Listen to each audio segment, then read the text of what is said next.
Good morning and welcome to Finals Day for the third and penultimate round of the 2023 BNL Karting Series season. We're in northern France, making a wonderful return to the Ostricourt circuit here at Racing Karts JPR. The sun is plentiful, the temperature north of 20 degrees Celsius, and we have 8 races to go before we head towards the business end of the championship, which will head to the home of champions Karting Genk in early October this year.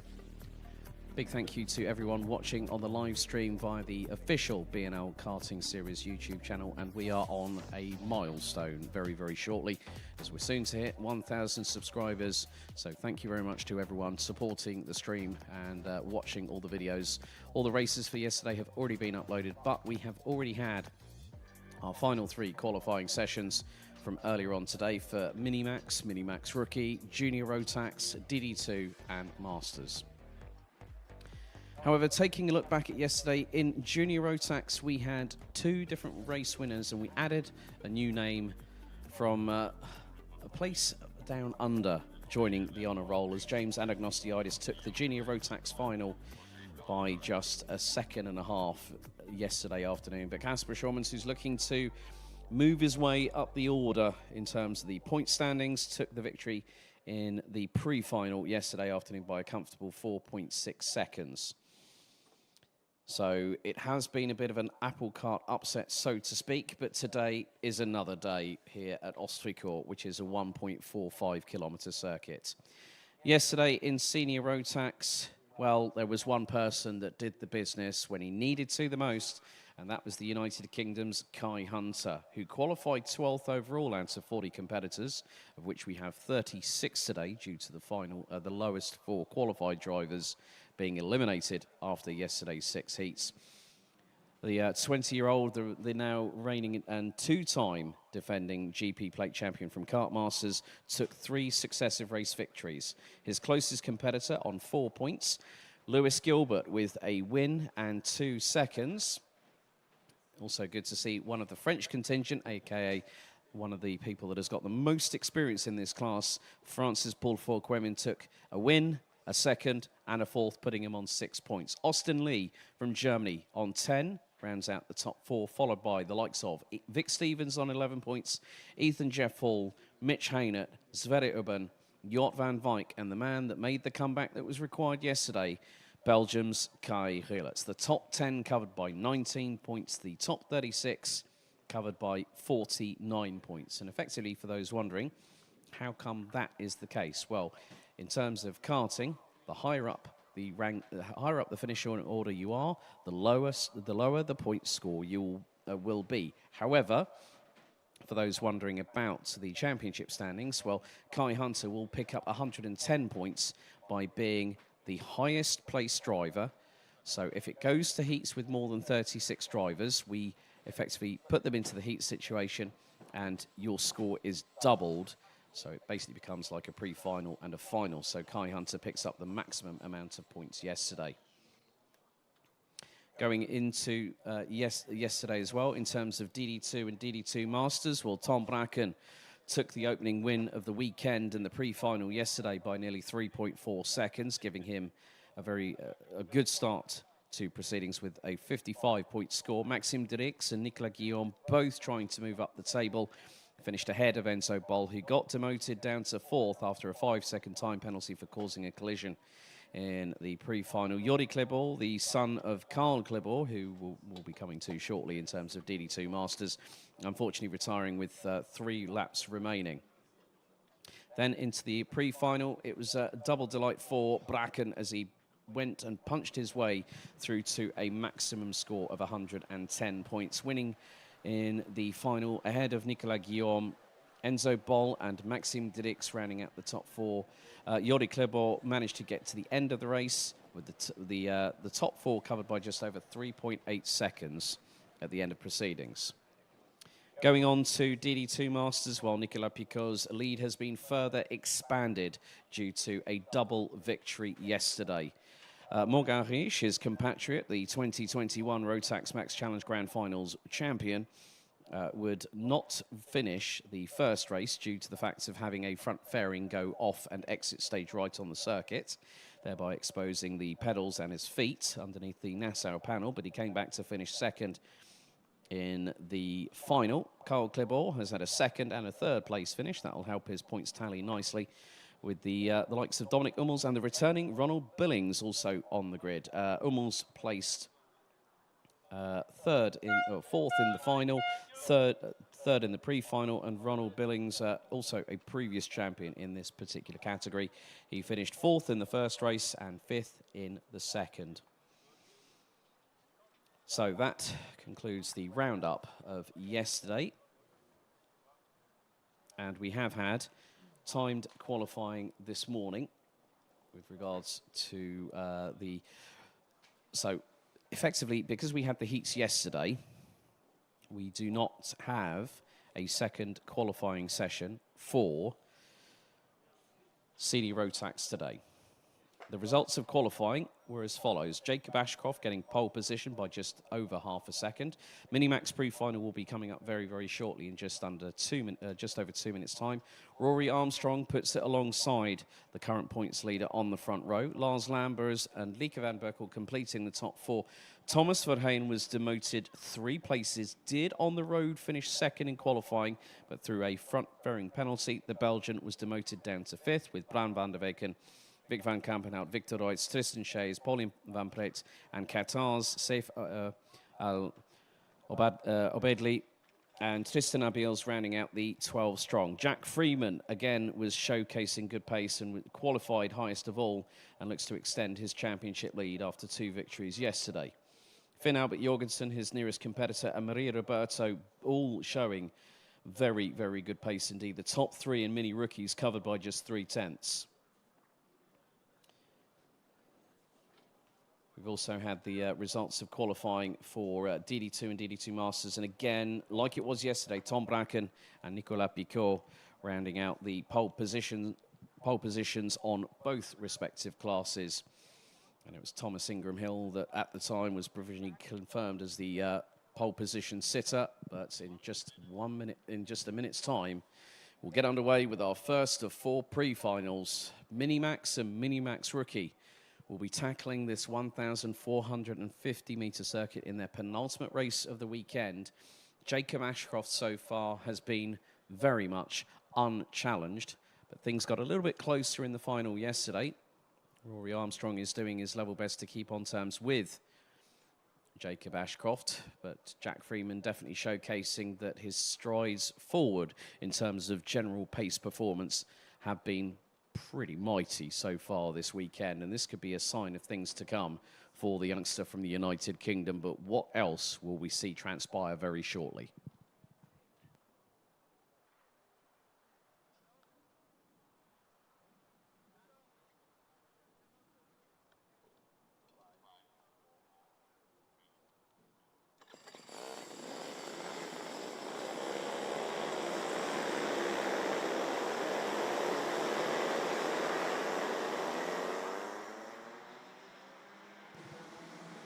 Let's get the action underway here on finals day. It's the Minimax and Minimax Rookie pre-final for day 2, and here is your starting grid. Jacob Ashcroft and Rory Armstrong line up on the front row with Jack Freeman alongside Lars Lambers on row number 2. Finn Albert Jorgensen from Denmark and the Netherlands, Lieke van Berkel complete the top 3 rows with an all-Belgian affair on row number 4. Thomas Verheyen in the 180 and the 196 of Bran van der Weken. Maria Roberto from the UK, she'll be joined by Vic van Kampenhout in the number 124 representing Belgium. A real shame for the Formula K driver, because unfortunately he did have an incident where the chain broke on the kart and he was running very, very well indeed, actually in the top 5. They complete the top 10. Victor Reutz, Tristan Shays, Georges Desmet, Jeff Verbeek, Pauline van Pret, Leon Herbos, Saif Obedili, and then we've got Tristan Abiels rounding out the 18-strong grid as they go on to their formation lap ahead of 13 minutes plus 1 lap of racing.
So we are set and ready to get the action here on finals day underway. The drivers make their way out of the final corner. Revs rise. Are we ready? Are we steady? Lights are out first time. As it's wheel to wheel between Ashcroft and Armstrong as they head through into turn number 1. And Freeman looks to have gotten through on the inside of Armstrong. Now they're heading down through turn 2 into turn 3. A little bit of snaking under braking as they go through the 180-degree right-hand hairpin. Now into the fast infield part of the circuit. They're carrying so much momentum through turns 4 and 5. And it's nip and tuck as Lars Lambers looking up the inside of Rory Armstrong. Already bumps into the side of the 166. And Lambers is off. Yellow flags as yellow flags going through into turn number 6. As Lars Lambers has just lost a big amount of positions and is now in 19th place as they make their way through to the top right-hand corner of the circuit. Lieke van Berkel up the inside of Finn Albert Jorgensen. There also goes Thomas Verheyen. And Vic van Kampenhout is not too far behind, neither is the now recovering Rory Armstrong. Just a bit of an overzealous manoeuvre, I think, from Lars Lambers, which might be investigated. But Jacob Ashcroft and Jack Freeman leading the way. Lieke van Berkel up to 3rd position, having started in 6th. She's doing a great job at the moment, but she's coming under fire from Thomas Verheyen. Vic van Kampenhout looking up the inside of Finn Albert Jorgensen, and Rory Armstrong looking to open the window as well. Armstrong gets through the pair of them. Through past the pair of them, goes through Rory Armstrong. It looks to be a little bit of an exchange between Vic van Kampenhout and Finn Albert Jorgensen. And Rory Armstrong says, "Thank you very much. I'll take that I'll take that every day of the week when it comes to racing." Now up the inside, that's Vic van Kampenhout back through on the 166 of Armstrong. Finn Albert Jorgensen looking towards the outside for a brief moment. And then right behind him, they've got Bram van der Weyken into the hairpin at the top right-hand corner of the circuit. Line astern between Van Kampenhout, Armstrong, Jorgensen and Van der Weyken. Lap 2 now is complete, and Jacob Ashcroft is pulling away like a freight train at the minute. His gap over Jack Freeman in 2nd position, who's leading the mini rookie class at the moment. 0.93 of a second. There's the battle for 3rd place. Lieke van Berkel staying ahead of Thomas Verheyen, and now Rory Armstrong fires it up the inside through turn 3. And Finn Albert Jorgensen does exactly what Rory Armstrong did just a lap ago. So Armstrong went up the inside of Van Kampenhout, and Jorgensen went right. Thank you very much. You've opened the barn doors. Now Armstrong, late on the brakes, runs a little bit wide through the corner, and then Vic van Kampenhout manages to get through. Armstrong retaliates back through the next corner. Van Kampenhout gets a little bit of a bump from behind, courtesy of Jorgensen, but Rory Armstrong steels himself and holds his nerve to retain 5th position. So 3 minutes down, 10 to go, plus an additional lap. The fights for 5th and backwards is starting to expand because now we have Tristan Shays and Victor Royce at the back of that freight train. Jacob Ashcroft now has a lead of 1.5 seconds and has just put a 1 minute 1.266 on the board. That's the fastest lap of this race. And now Rory Armstrong is starting to slightly pull away from Vic van Kampenhout, who's got Finn Albert Jorgensen to the inside. Jorgensen drifts wide, outbrakes himself completely. Bram van der Weyken gets through, and here comes Maria Roberto looking towards the outside ever so briefly through at turn number 4, but she has to slot back into line onto the racing part of the main racing line on the circuit where all the rubber has been laid down. Can be a little bit tetchy trying to go towards the outside, and the reason being is you've got all those marbles that have been dropped by the tyres as they've been used, and the track has evolved over the course of the weekend. Behind Maria Roberto on the 113, the IPK by Praga chassied entry. That's Tristan Shays who completes the top 10. Lars Lambers now has recovered up to 12th. There's still just under 9 minutes to go as another lap is in the books. And Jacob Ashcroft fractionally quicker. Another fastest lap for the 122 from Western Supermare. And his lead over Jack Freeman now has expanded to 1.9 seconds. But keep your eyes on Lieke van Berkel. She's not that far behind Jack Freeman and was over a 10th and a half quicker than the 193 from the UK on that previous lap. Rory Armstrong has got about a 4-kart length lead over Vic van Kampenhout in the battle for 5th, 6th and 7th, which is now tail-ended by Bram van der Weyken at this moment. Into the infield section, and then towards the top right-hand corner of the circuit they will go.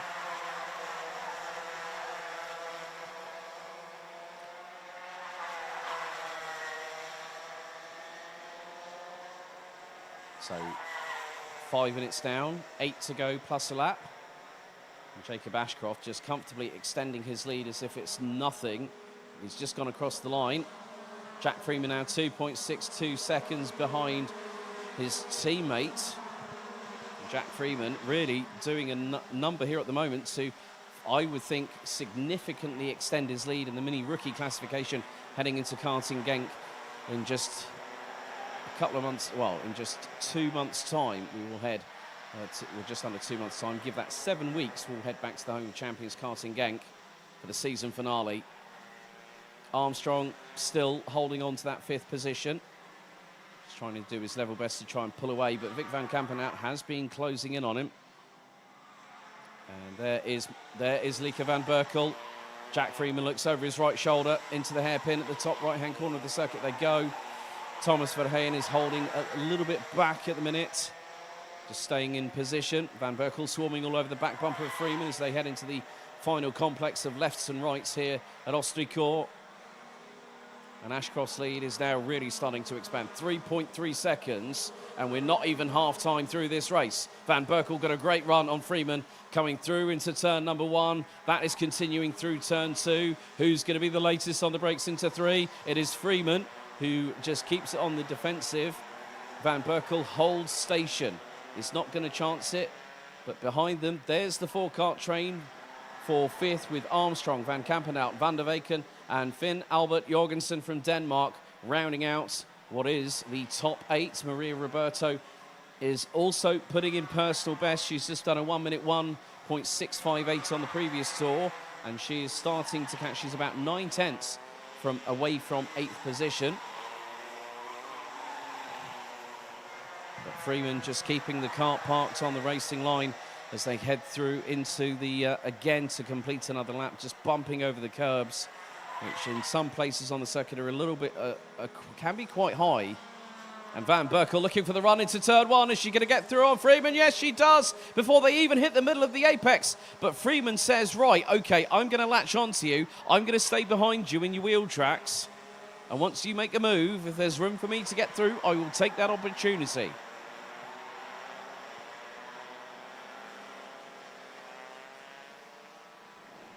And Freeman is absolutely right with Lieke van Berkel from the Netherlands.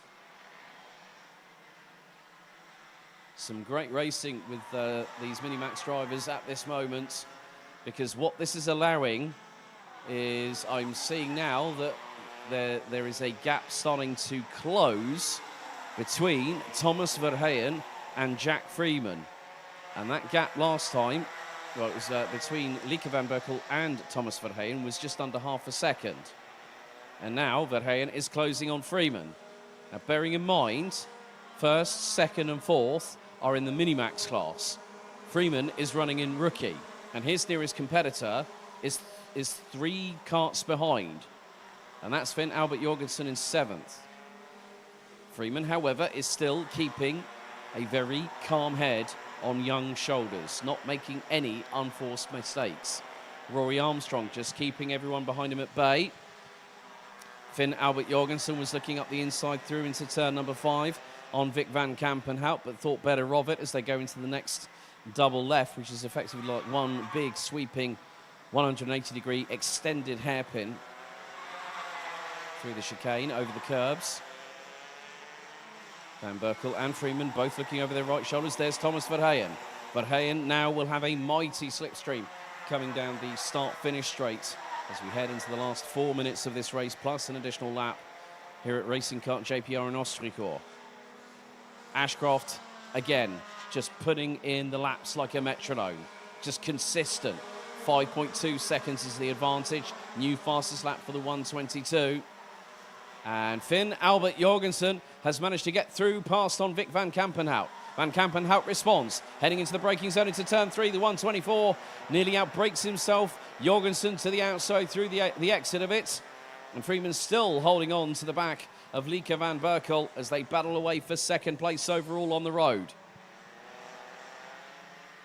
In the meantime, Lars Lambers now has hit the top 10, currently running 9th, just ahead of Maria Roberto. As there goes Bram van der Weyken up the inside, Finn Albert Jorgensen. And then Jorgensen gets back past, and there is Lars Lambers. Lambers has been like a freight train rocketing up the field. And Lars Lambers' last lap time is a 1 minute 1.353, so he's just been chipping away consistently against the opposition in front of him.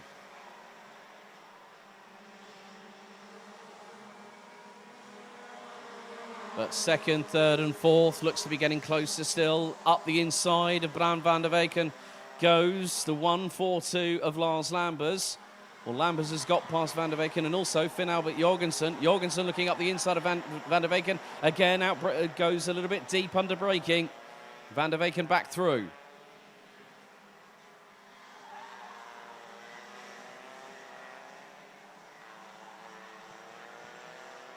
But Jack Freeman has kept pace, kept with Lieke van Berkel, waiting for a mistake to transpire, and then he will pounce and get the opportunity that he wants. Oh, moment there for Van Berkel. She was completely sideways. I don't know how the hell she held.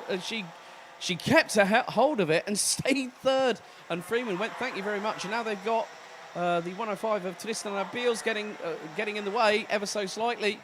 And Freeman nearly had an opportunity to retake second position after Lieke van Berkel had taken it back. Minute and a half remaining, plus an additional lap. Second, third and fourth through into turn 1 and 2 are pretty much line astern. Heading into turn 3. Will Freeman look for the move? No, he won't. Neither will Verheyen. Whilst this is happening, Rory Armstrong is just over 1.1 seconds behind this trio. They are battling away, and with that back marker getting in front of them, Tristan Abiels has peeled off into pit lane and may have just decided to call time. Jack Freeman looking a little bit tighter on the apex through the double right head through into the far part of the circuit. Lieke van Berkel does not make the same mistake twice. And at this moment, Jack Freeman is piggy in the middle. But with 48 seconds plus an additional lap to go, he can still secure second place overall and still pick up the mini rookie class win for the third successive race this weekend. 2 more laps to go. Van Berkel, Freeman, and Freeman. He's really he's on the edge in terms of adhesion and also the millimetres of proximity between front and rear bumper. Through into 4. Now into the left-hander at 5. Jack Freeman might have another opportunity down the start-finish straight if he can get the run coming out of the final corner when it comes to getting the slipstream behind Lieke van Berkel from the Netherlands.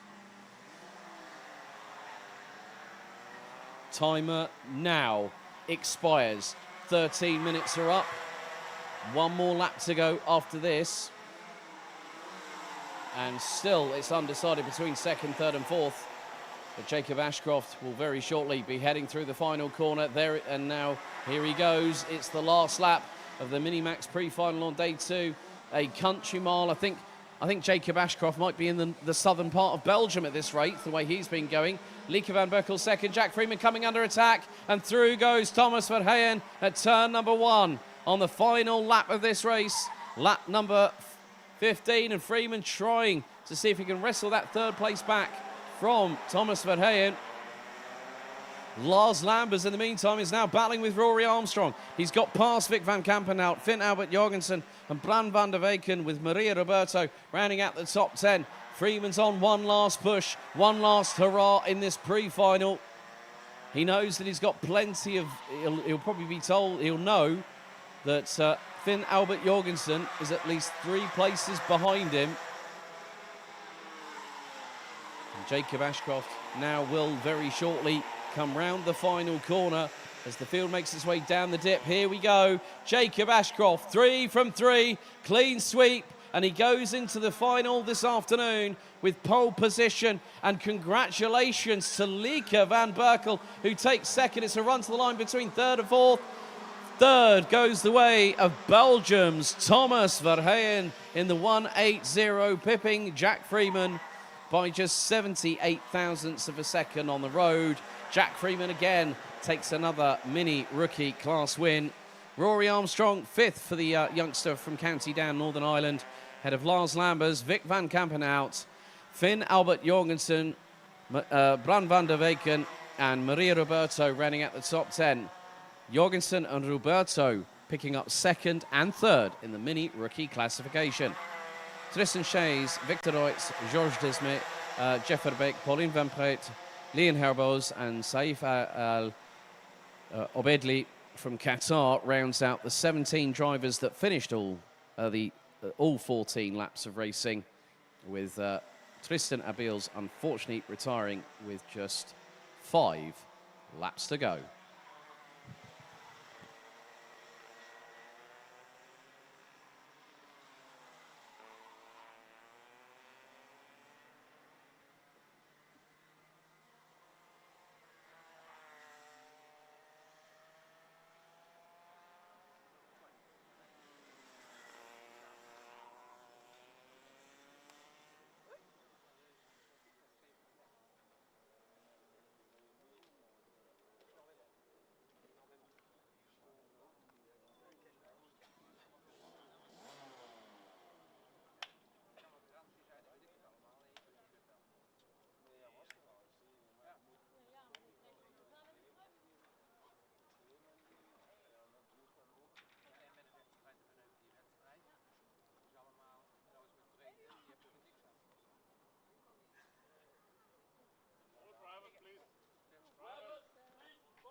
Now we head to the penultimate race of the weekend for Junior Road Tax. It's the Day 2 pre-final. Let's take you through the starting grid.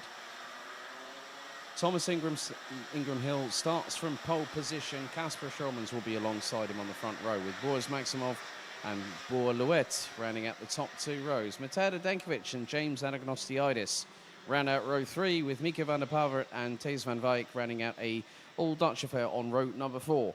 Olivier Jonkers and Max Cuthbert from Belgium and the UK round out the top 10, with Max Sadurski, Ryan Bourguignon, Crick Norden, Timo Jungling, Ruben Verheyen, Zach Heslop, Luca Mollard, August Reber, Sebastian Koch, Pierre Devaux rounding out the top 20, with Hugo Lacroix, Kenneth van Moorkerke, Callum Sims, Leopold Ferman and Tay Stevens starting from 25th and on the back of the grid. And we'd like to say a big thank you to everyone, as the YouTube channel has now surpassed the 1,000 subscriber count. So a big thank you to everyone that has subscribed so far to the channel, and may that continue to go in an upward trend in the months and the years to come. We do appreciate your support as always.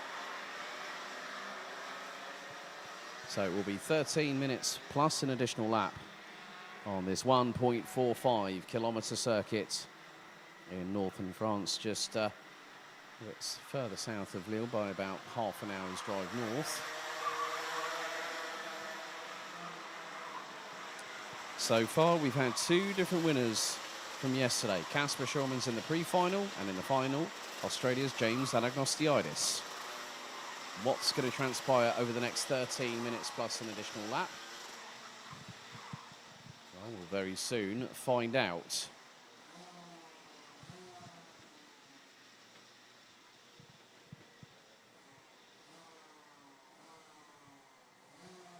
The drivers now make their way through the final corner. Red lights on the gantry. Are we ready? Are we steady? Revs rise. Lights are out first time. And straight away, Kasper Schulmans goes wheel to wheel round the outside of Thomas Ingram Hill. They're still neck and neck heading into turn 3. Schulmans slightly nosing ahead. There's a little bit of a slight touch between the pair. Schulmans still round the outside, but Thomas Ingram Hill holds his ground and retains the lead. And now Boris Maximov trying to get his elbows out, but Matej Denkovic goes up the inside of him for 3rd place through turn number 4. Now up the hill they go into the far right-hand part of the circuit. And Thomas Ingram Hill is holding on to that race lead. Kasper Schulmans now looks, goes into the inside on the approach into the chicane, but there's no room for the 240 from JJ Racing. Through the hairpin at the top right-hand corner, Ingram Hill still hanging on. Schulmans still trying to put the frighteners on him. Anagnostiidis trying to go through on Boer-Louet, but loses at least 1 position. That was to the 246 of Thijs van Wijk, as now Schulmans takes the lead. Ingram Hill has got people up the inside of him, as both Radenkovic and Maximov get through on the 227. Boer-Louet is just behind them. And he's a bit snaking under braking up the inside through on Boris Maximov goes Thomas Ingram Hill. Boris Maximov runs a little bit wide. It is his first season in Junior Road Tax. Let's not forget, for the 230 from the Netherlands. Now the field makes its way through up the hill once again. It's the slightest of inclines, but it is quite deceptive from what we see on camera. 2-3 abreast at the mid-pack, and there has been a bit of an incident.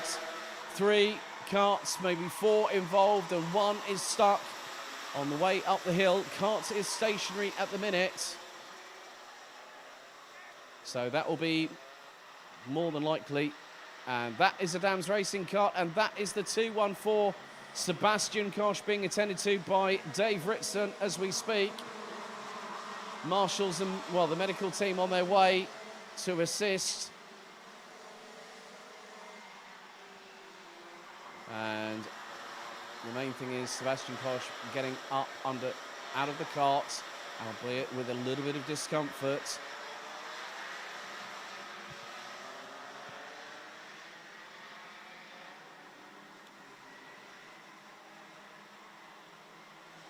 As they will now be going back up at that place where Sebastian Koch has just been involved in a multi-cart incident. I did spot 2 others, but at the moment, the way things stand, Kasper Schulmans continues to lead with 10 minutes and 14 seconds.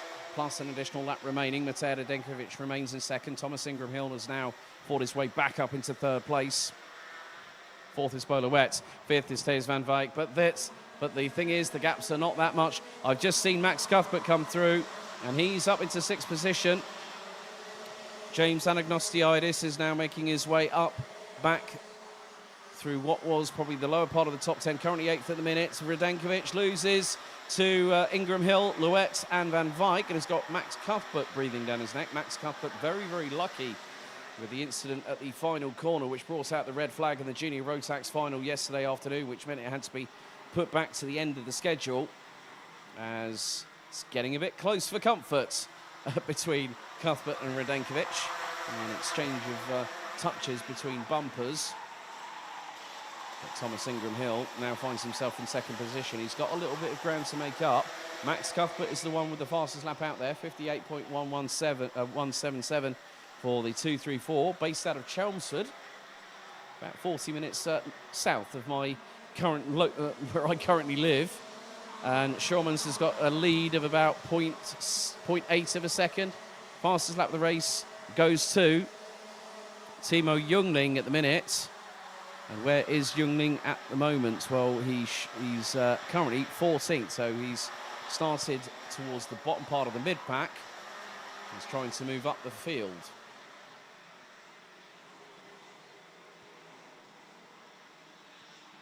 And Ralph van der Pavert is also again showcasing the pace that put him up into, I think if I remember correctly, that would have been a third place finish yesterday in the final.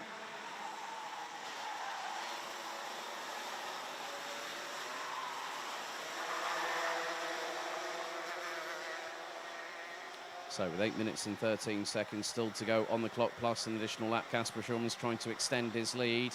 And that looks to be the case. Thomas Ingram Hill looks over his right shoulder, receives Jort van Wijk. Gap now between first and second is just under 8 tenths. Anagnostiidis now puts in the fastest lap. The Aussie now currently up in P7. As Jort van Wijk looking up the inside of Thomas Ingram Hill through at turn number 3 goes the 2.46 from the Netherlands. And now the real race begins, because they've got to start trying to catch up with Schurmans for the race win. And let's not forget, for those folks at home, the actual end result from the pre-final determines the grid for the finals later on today, which will start at 1:45 p.m. local time here in northern France.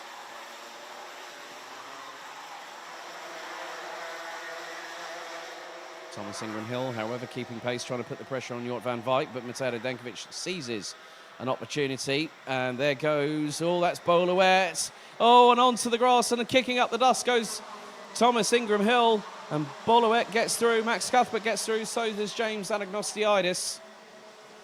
There is Cuthbert right on the heels of Bolowet. They're both looking to the same part of the circuit, and Anagnostiidis goes around the outside of Cuthbert at turn 3. Oh, a little bit of a tussle, and the Aussie's in the barriers. The Aussie hits the tyre barriers. He looked for the high, wide and handsome round the outside of Max Cuthbert, and it just went horribly wrong.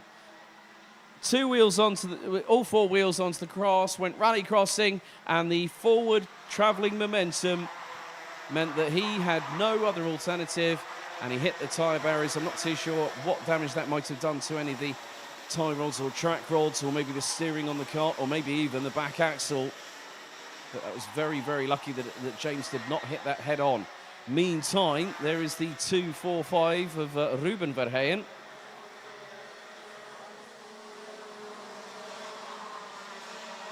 As up the inside of Max Cuthbert goes Boris Maximov, who at one point early doors in this race was running in P2. Max Sidursky now going side pod to side pod with Timo Jungling. Jungling now through, and that'll be for what is effectively 9th place. And James Anagnostiidis, after that incident with the tyre barriers just a few moments ago, has dropped all the way down to 24th. It was an audacious, bold and brave move, but that did not pay off, I'm afraid.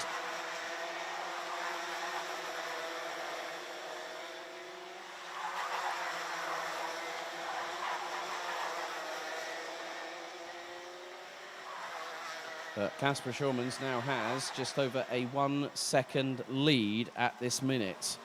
That could be further expanding. No, it's not. Radenkovic has just cut over 0.2 of a second. Oh, that was very, very close indeed. I think that was one of either that was Ryan Bourguignon or Ruben Verheyen trying to go to the inside. There's Olivier Jonkers right at the back bumper of Max Cuthbert, who's got Mika van der Pavet right in front of him. And van der Pavet started in 7th, dropped down the order a little bit in the early goings, and now has returned to his starting position. Timo Jungling in 10th position now has got the fastest lap of the race. That's a 57.649. Cuthbert looking to try and get through on van der Pavet. Max Cuthbert has been doing a lot of running over in Europe these days, where he's been not just competing in the Euro Trophy, but also the BNL, the BMC, Chrono Karting Dutch Championship, and I think, if I remember correctly, might be a little bit of RMC Germany to boot. With just 4 minutes to go. Boulouet is now the fastest driver out on circuit. Oh, a little bit of a slight bit of touching between Ralph van der Pavet and Max Cuthbert, and that allows Olivier Jonkers to get through in between the pair of them. There is Timo Jungling, who's been closing in.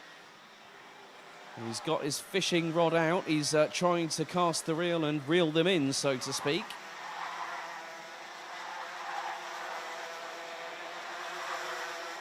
So it's about who's going to blink first, who's going to be late on the brakes heading into the hairpin at the top right-hand corner of the circuit. Well, Timo Jungling sweeps a little bit wider, gets the crisscross. Oh, that was brilliantly timed there by Timo Jungling. He swept wide into the hairpin. He got through around the outside of the left-hander. Now he's up another position. Timo Jungling is now absolutely making mincemeat of the drivers around him. Jungling now up from 10th to 8th. 2 positions gained in the last 4 corners, going on to the start-finish straight. And there is also Max Sidursky. Sidursky a little bit sideways to the left-hand side on the rear axle, heading onto the brakes into turn number 3. And Jungling has got past quite a few of the drivers in front of him. Now he's got Max Cuthbert to deal with, who's currently running 7th. There's a little bit of a gap, about 2.6 seconds between Cuthbert and Boris Maximov. We only have 2.5 minutes plus an additional lap remaining in this Junior Rotax Day 2 pre-final. Mateo Radenkovic, in the meantime, trying to close that gap in to Kasper Schurmans. The gap was 0.83 last time around. It's now 7.5 tenths. Thomas Ingram Hill now starting to really light up the rears on that 227 Lando Norris kart. And has just put in the fastest lap, 57.464. Max Cuthbert now has Timo Jungling to the inside, and Jungling is now through. That is 7th position for the 265, based out of London.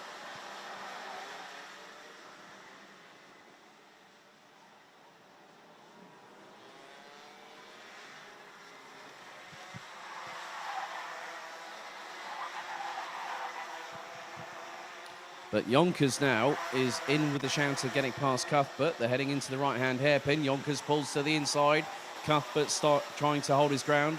And the Belgian gets through nice and cleanly. Van der Pavet's going to have another attempt very shortly. Max Cuthbert has a little bit of a front bumper touch to the rear bumper of Olivier Jonkers. As Radenkovic is closing in once again.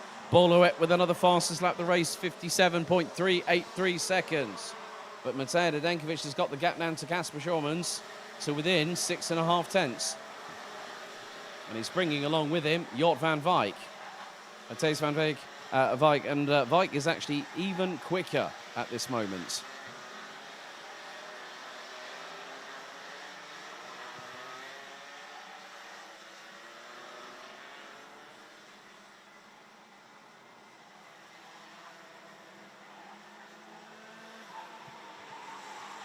Matthijs van Wijk can have an opportunity to get past Mateo Radenkovic. Boulouet is in a little bit of no man's land at the minute. He's 1.3 seconds behind 3rd position.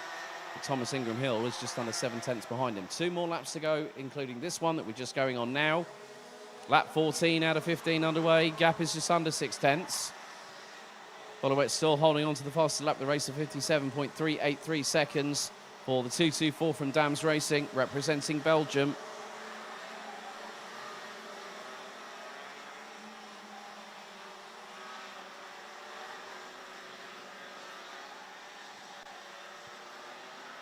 Timer has expired, and now we have just a lap and a half to go.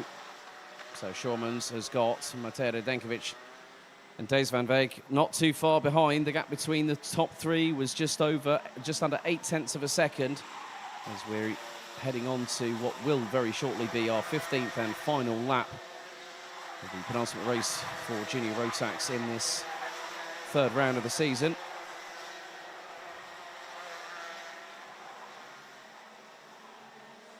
One lap to go, gap between the leaders now, 4.5 tenths. It's 6.5 tenths between first and third. If Matej Dankovic was within 3 tenths of Kasper Schormans, I think there might have been a little bit more danger being felt by the 240, but he's controlled the pace once he's gone back to the front end of the field, despite a little bit of a scare early doors when he wasn't on pole position, but he kept side by side, wheel to wheel, with Thomas Ingram Hill for the first 3 corners on the circuit. But Radenkovic might be able to see a little bit of opportunity coming his way, but that depends on how better he comes out of the corners in comparison with Kasper Schormans. Just a handful of corners remaining. Down the hill for the final time they would go. And Kasper Schormans, he picked up the pre-final victory yesterday. He's going to do exactly the same today here in Ostricourt. Kasper Schormans wins from Matej Denkovic and Dave van Veek, rounding out the top 3, covered by just under 4.5 tenths. Bolowet, Thomas Ingram Hill round out the top 5, with Boaz Maximov, Timo Jungling starting from the mid-pack, finishing 7th. Olivier Jonkers, Mika van der Pavert, Max Cuthbert, Max Zadersky, Kenneth van Markerker making it all the way up to 12th position, so great job there by the 241. Ryan Bourguignon, Ruben Verheyen, Krik Noren, Zach Heslop, Luca Muller, Dave Stevens, Callum Sims and Hugo Lacroix round out the top 20. It could have been a little bit further up the field than what eventually happened with James Anagnostiidis, unfortunately coming into contact with the tyre barriers and ending up 21st ahead of Pierre Devos. And then we've got August Reber and Leopold Fermin rounding out the 24 that finished all 15 laps of racing. And Sebastian Koch, unfortunately, with that multi-cart incident on lap 2, retired from the race with medical assistance coming to him at that point.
Now we get underway with our penultimate pre-final of the weekend. It is DD2 and DD2 Masters. Here is your starting grid.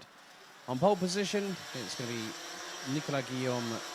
Sorry, not Nicolas Guillaume. My apologies. What am I doing? That's the outside of the front row. Tom Bracken takes his second pole position in as many days here at the BNL Karting Series. So the 418 from Belgium will have countryman Nicolas Guillaume alongside in the 444. It was just a matter of 2 1,000ths of a second that Guillaume managed to pit teammate Maxime Dirix, who starts from the inside of row number 2. Alongside him will be the current leading driver in the points for DD2 Masters, Nicolas Picourt, who also picked up 2 victories yesterday.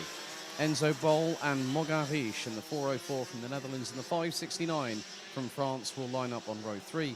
Karl Glibor in the 502, 3-time BNL Karting Series DD2 Masters champion, starts from the inside of row number 4. Alongside him will be Jamie Billings from the UK in the 542. The 406 of Belgium's Jordi Glibor, the 577 of the Netherlands Dominic Hummels, and the UK's Ronald Billings rounding out the 11-strong grid in the 541 entry.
So the drivers make their way out of the final corner. Revs rise. Are we ready? Are we steady?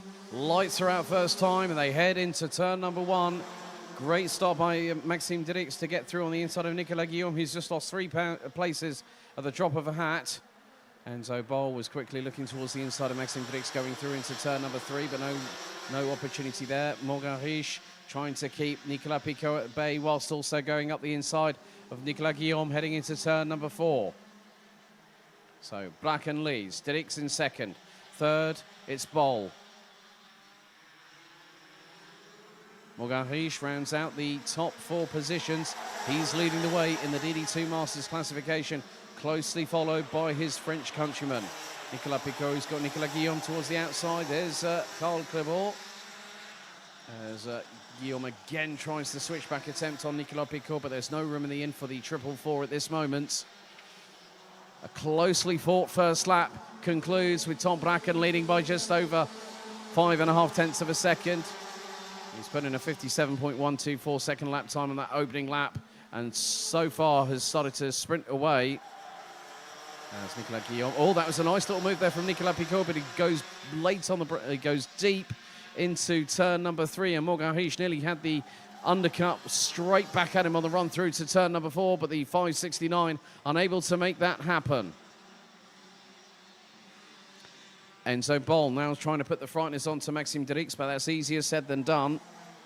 They had some dramas themselves. Well, they did have a couple of bits of contact they did, the pair of them, last time out yesterday. Enzo Bol was looking up the inside, but Dirix did not let him have one slither of opportunity to get through.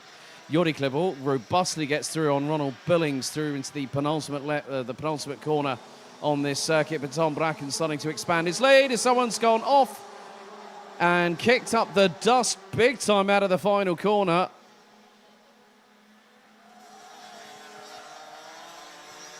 So Ronald Billings, I think, might have been the one that ended up going off, and that unfortunately dropped him right the way back. 7.5 seconds more to the point behind Dominic Hummels.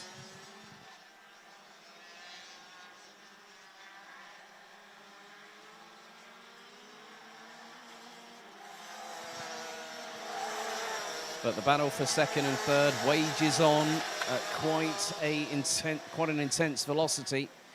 As Enzo Bol trying to do everything he can to get through on Maxime Dirix, but look at the freight train behind. It's led by Nicolas Picot. Mogarish was wheel to wheel for the briefest of moments. And alongside him was Nicolas Guillaume. Carl Clebor now trying to go toe-to-toe with the 569 as they come across the line. Clebor holds station. But look at the run. Nicolas Guillaume's got on Nicolas Picot as they head through into turn 2. Now into the hard braking zone. Into turn 3. Guillaume up the inside through on Picot. Morgan Riche is going to pounce, and he's just got ahead of him. He got round the outsider and through into turn number 4. Eclectic stuff there from Morgan Riche, just like we saw at the 2021 Golden Trophy. But so Picot straight back up the inside through the next double left complex. And he now retakes the lead. Mogarish retaliates and back through he goes. And this is going to become an inter-French dogfight at the front end. And now we've got Carl Clebor, who's in third and could be on the cusp of maybe going for the win here for the first time in a very long while. Bracken still leads 1.7 seconds ahead of Maxime Dirix, with Enzo Bol in third. Nicolas Guillaume rounds out the top 4, but leading the way in DD2 Masters is Morgan Riche. Nicolas Picot coming out of fire. Carl Clebor looking towards the inside, followed by Son Yordi. And unfortunately, neither of them being able to take advantage of the opportunity just presented to them by the current points leader.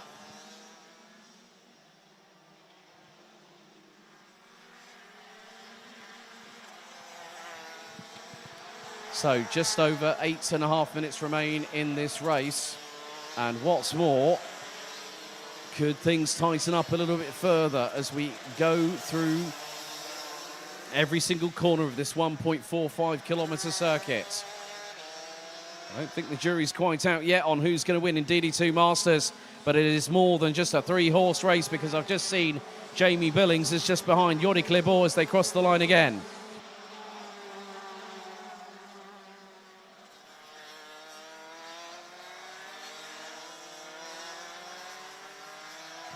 But Nicolas Picot trying to put Morgan Riche under significant pressure to see if the 569 will make a mistake. Well, I can tell you from experience, Morgan Riche, when he won the Golden Trophy in 2021, did not put a single foot wrong.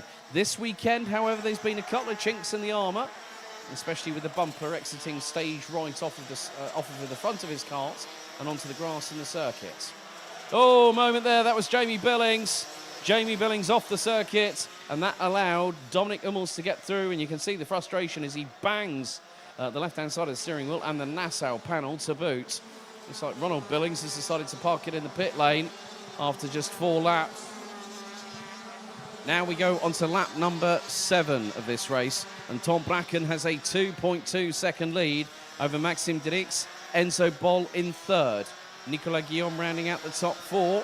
He had a second place yesterday with the 444 from Schuppers Racing. I need to tell him off though, because the Uno Mars sticker on the front Nassau panel has gotten very, very faded. It's ended up being a bit of a white splodge on the front of it.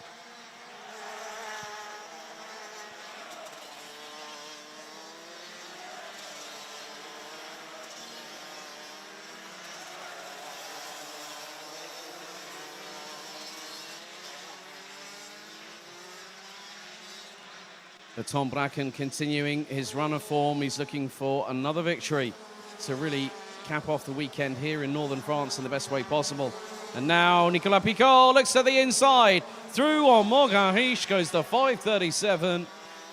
And it was the threading the eye of the needle, but Morgan Riche is right on his back bumper. Sweeps to the outside. Picot goes defensive. There's Carl Clebor. Will Clebor get the run on Morgan Riche? Oh, he threads the eye of the needle. The pair make wheel-to-wheel contact, and still Clebor has to wait for another opportunity, but Morgan Riche gets a real run on Nicolas Picot. He's right on the rear bumper of the 537.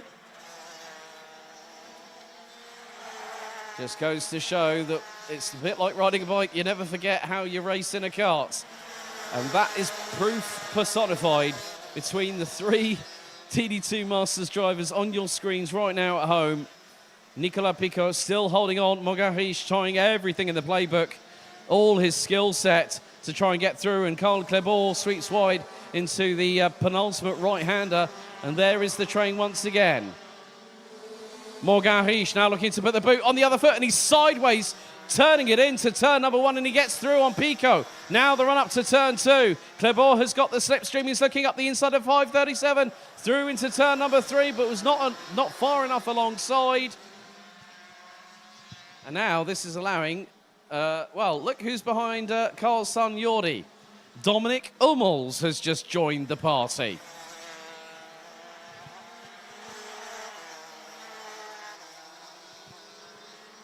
So Tom Bracken is still leading after 8 laps. He's about to complete lap number 9, and he'll have probably more than a 2.5 second advantage at this moment. He's got the fastest lap in the books as well, 56.245 for the youngster from Belgium as he just completes another lap. Running in the 56.5s at the moment is the 418 from SB Motorsports. But the gaggle behind Nicolas Guillaume is now being led by Morgan Riche. He's pulled out a little bit of a lead over Nicolas Picot. They've also dropped Carl Clebor in the meantime. And father and son working in harmony. They're running together at the moment, so it was a good thing. Carl Clebor gets a little bit deeper on the brakes heading into turn number 3, just behind Nicolas Picot.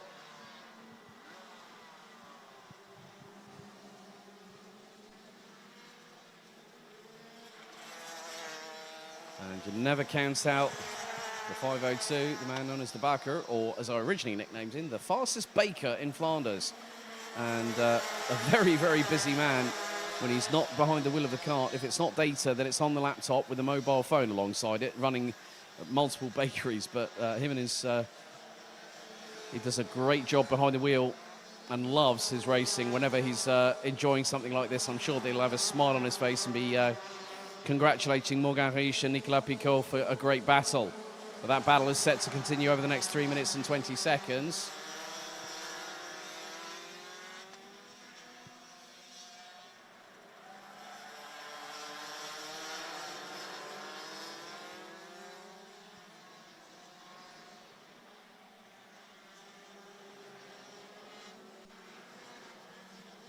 So Tom Bracken's, well, was that? I think that was Tom Bracken going into the shot just there. So the top 4 had just gone through the shot as our cameraman was concentrating on the DD2. So that's great. We have the top 4 from DD2 just go through the shot as the DD2 Masters leader was coming into said chicane. But Tom Bracken just pulling away. It's like a Sunday early afternoon drive in the countryside after just having had lunch at the local restaurant or bistro.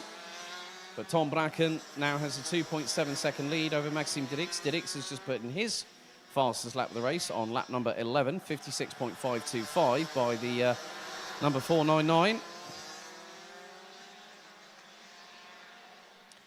Enzo Boll looking to hopefully keep, well, it may not be that Enzo Boll may be leading after this weekend because the gap between him and Tom Bracken was just less than 10 points.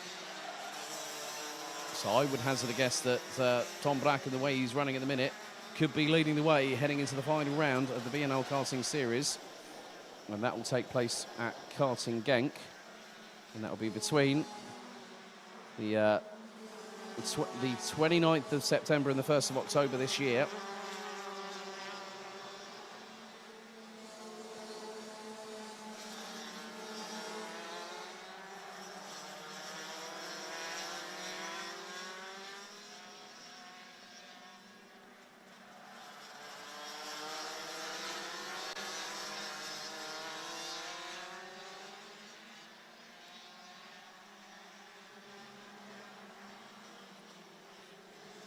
But with just over a minute remaining, Tom Bracken has just been absolutely unstoppable so far here this weekend. He's doing a fantastic job as the young man from Belgium.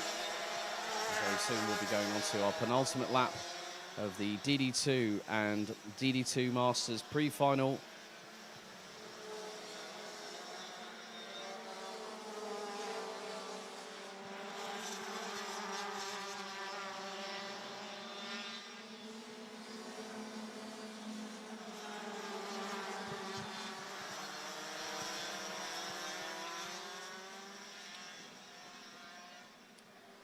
But I don't think it's over yet for second position in terms of the DD2 Masters classification, because Morgan Riche has already pulled a gap over Nicolas Picaud to the tune of just close to 7/10 of a second, whereas Karl Klebor was just under 2.5 tenths behind Nicolas Picaud. He's going to have an opportunity very, very soon. We're going to go on to our last lap very shortly as the timer counts down. 3, 2, 1.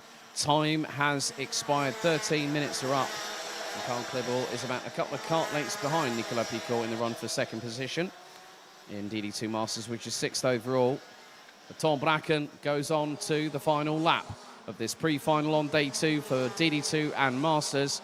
Maxime Dix has just slightly truncated that gap to about 2.5 seconds. Enzo Boll and Nicolas Guillaume rounding out the top 4. Morgan Riche, Nicolas Picaud and Karl Klebor still rounding out the top 3 in DD2 Masters. That is from 5th to 7th. They are covered by just about a second as Bracken makes his way up the slight ascent at this circuit for the final time. It's been an absolutely brilliant display from this youngster, previously a Micromax champion in this series. And that was back in 2018. But Tom Bracken will also make it, he's going to make it 3 for 3 this weekend. Out of the final corner, the 418 from Belgium goes into the final this afternoon with a pole position, and once again looks to try and do what some drivers have not been able to do this season, have a clean sweep. Maxime Dix takes second, Enzo Boll third, Nicolas Guillaume rounds out the top 4, covered by 3.7 seconds at the checkered.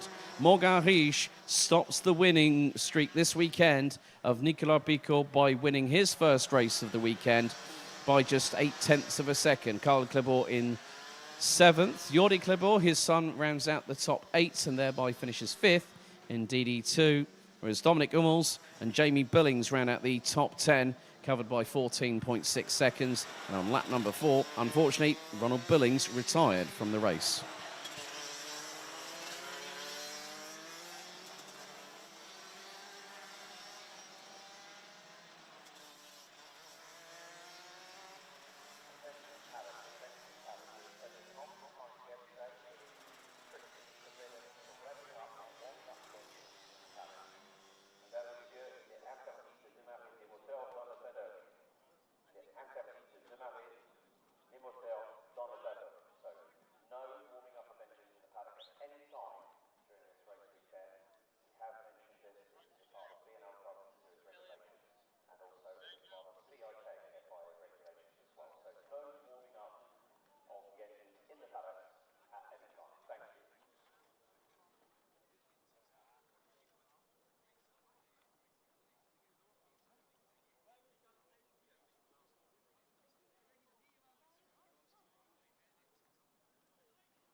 Now we head into the top 36 for Senior Rotax. It's the pre-final on Sunday. Let's have a look at your starting grid here at Ostricourt.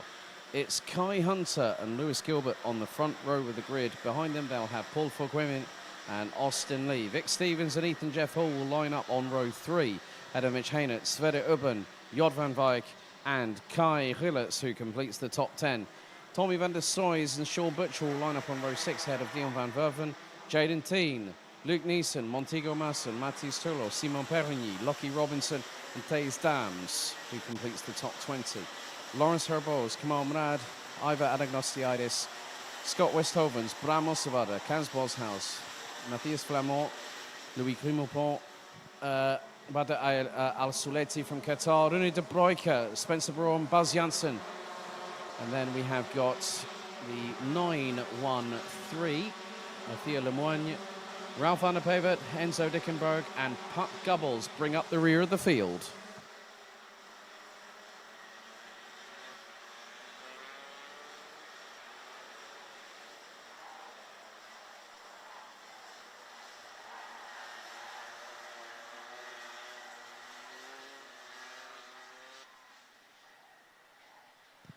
Now we up the ante, now we up the stakes. It's 13 minutes plus an additional lap for this 36-strong field.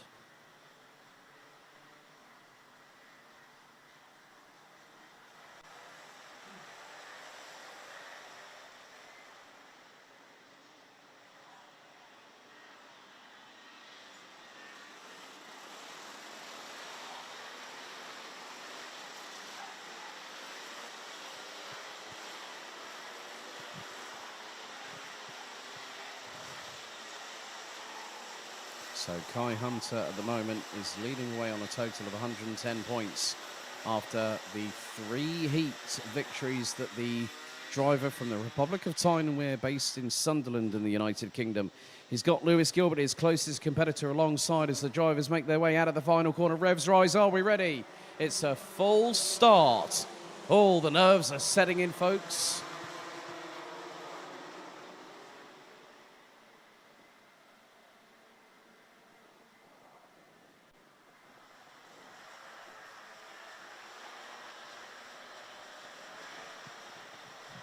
So we go around again for another lap, another formation lap. So race starter not happy with how the field was lined up. And if they are not in the tram lines, if they are not fully bumper to bumper, then it's a case of they won't let them go straight away.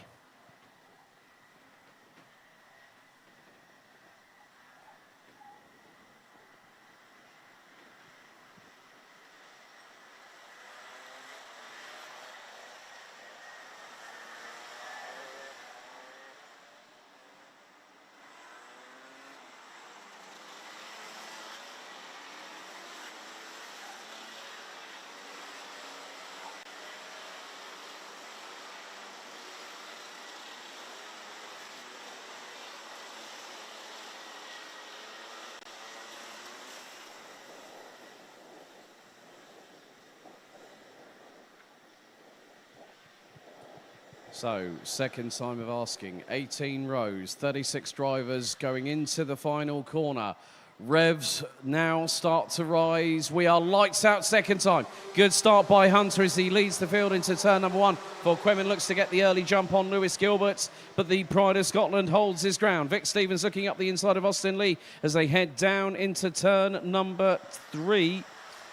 Austin Lee towards the outside. It's getting a bit too close for comfort. No one runs off the circuit, going onto the grass or kicking up the dust. As the drivers making their way through, Kamal Mrad looks to have made up a position. Sverre Ubben has made up a position. One of the OTK carts looks to be, that's Ethan Jeff Hall struggling a little bit. He's got Dion van Werven briefly to his outside as they make their way through the chicane up towards the top part of the top right-hand corner of the circuit. But leading the way, it is Kai Hunter, followed by Lewis Gilbert, Paul Fogwemin, then Vic Stevens, Mitch Hainert up into 5th place, and it looks to me, oh yes, I spot that both Sean Butcher hasn't put on the Sunday best at the minute, but Lockie Robinson has. Butcher looks to the inside of Kai Gillets. These two go into turn number 1. Rilets doesn't lose just 1 place. I think he might have just lost 3. Rilets to his inside has got... Oh, big moment there. That's Dion van Verven off the track. Does he keep it out of the barriers? Oh, that was heart in the mouth stuff there. I think Ethan Jeff Hall was on the inside and Dion van Verven.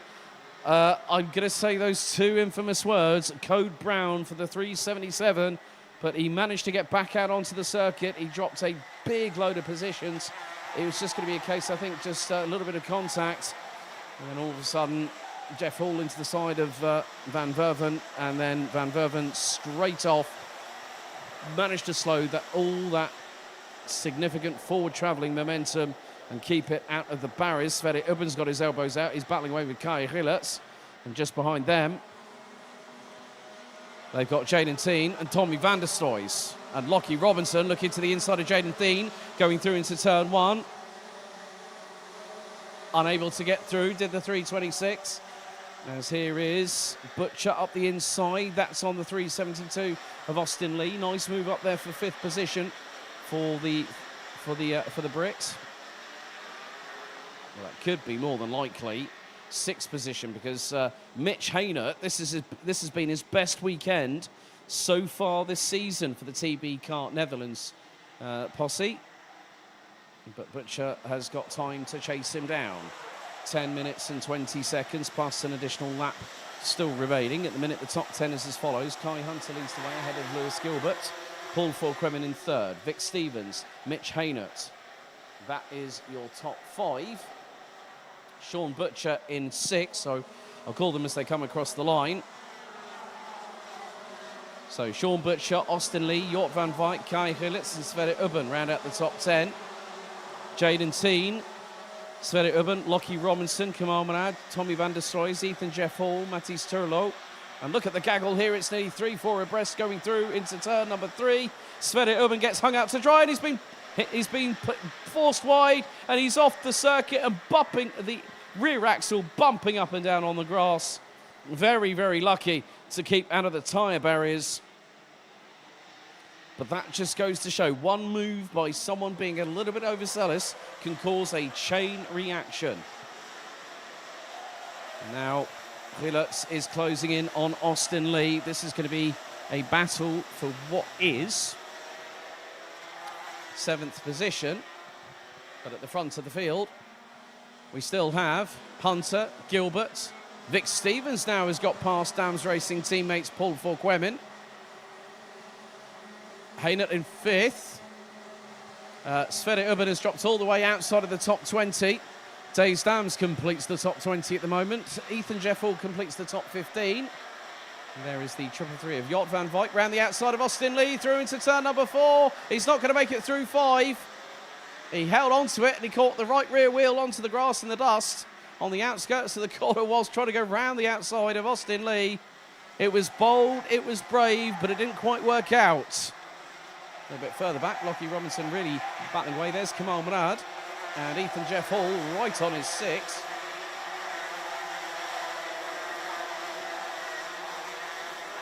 With 8 minutes and 15 seconds still to go. There's still plenty to play for at the moment.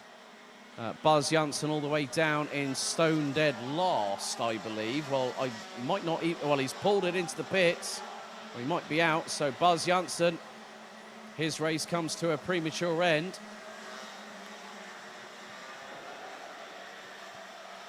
A bit further back, Jort van Wijk has got Jaden Thien just behind him. But look at this. Oh, my goodness me. Lockie Robinson's leading the train.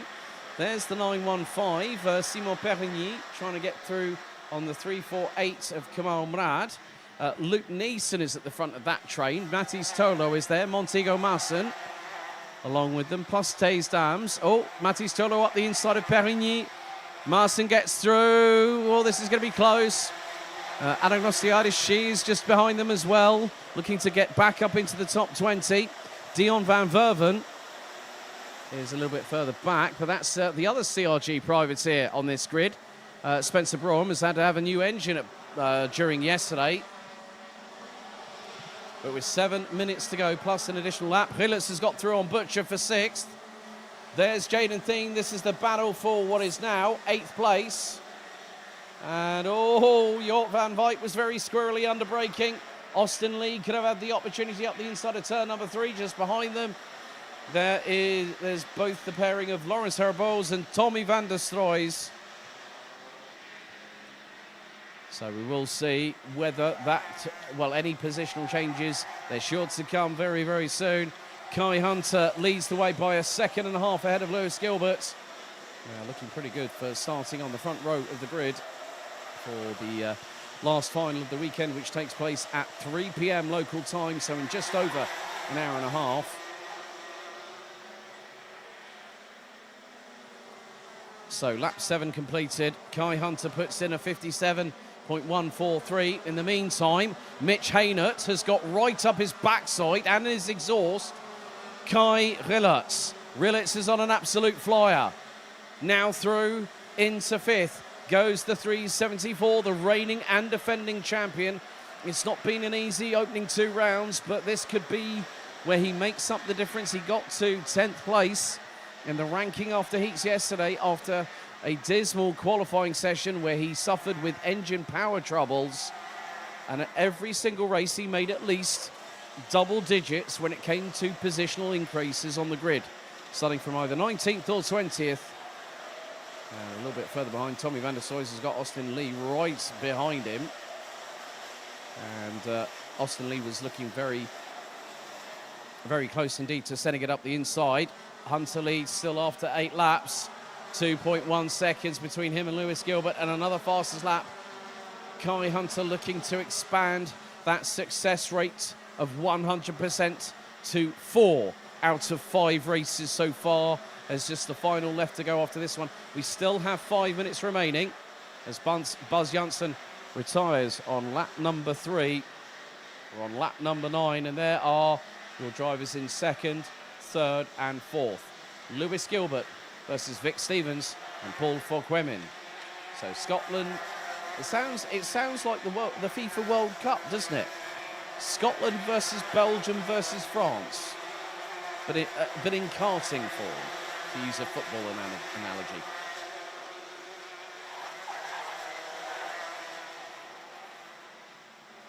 But Kai Hunter just doing what he needs to do, keeping that gap at an easy, consistent pace.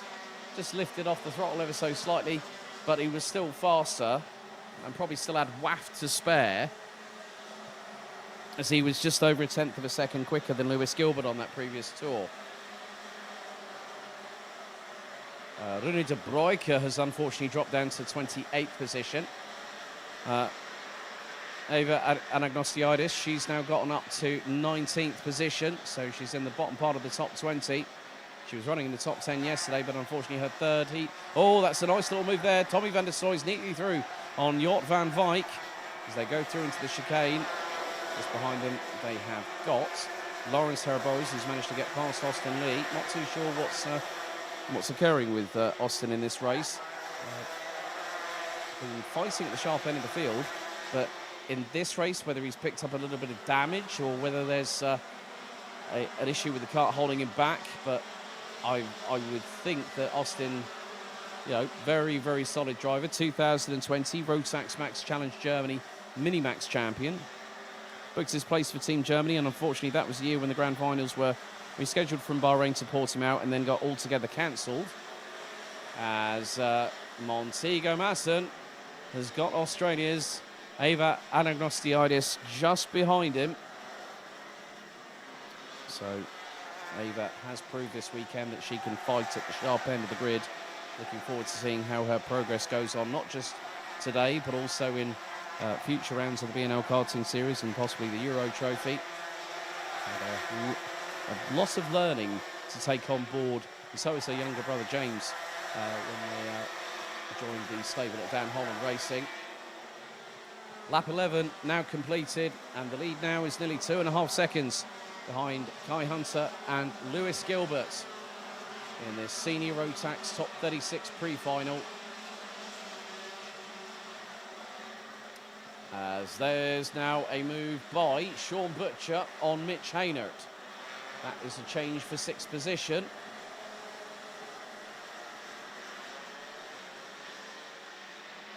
So Butcher has just got to do as much damage limitation as humanly possible.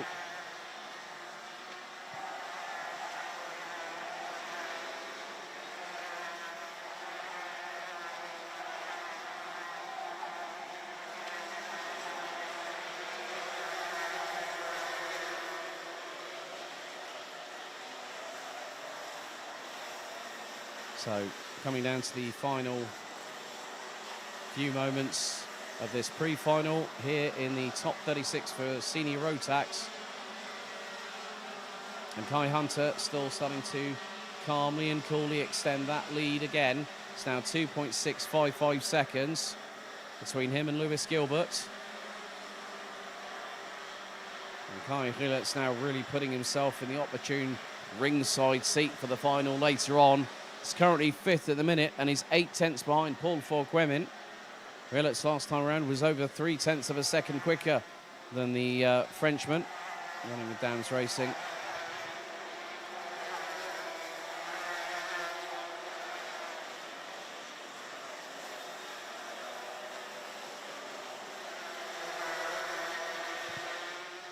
But Mitch Hayner is keeping pace with Sean Butcher at the moment as we head into what is now going to be the penultimate lap of the race.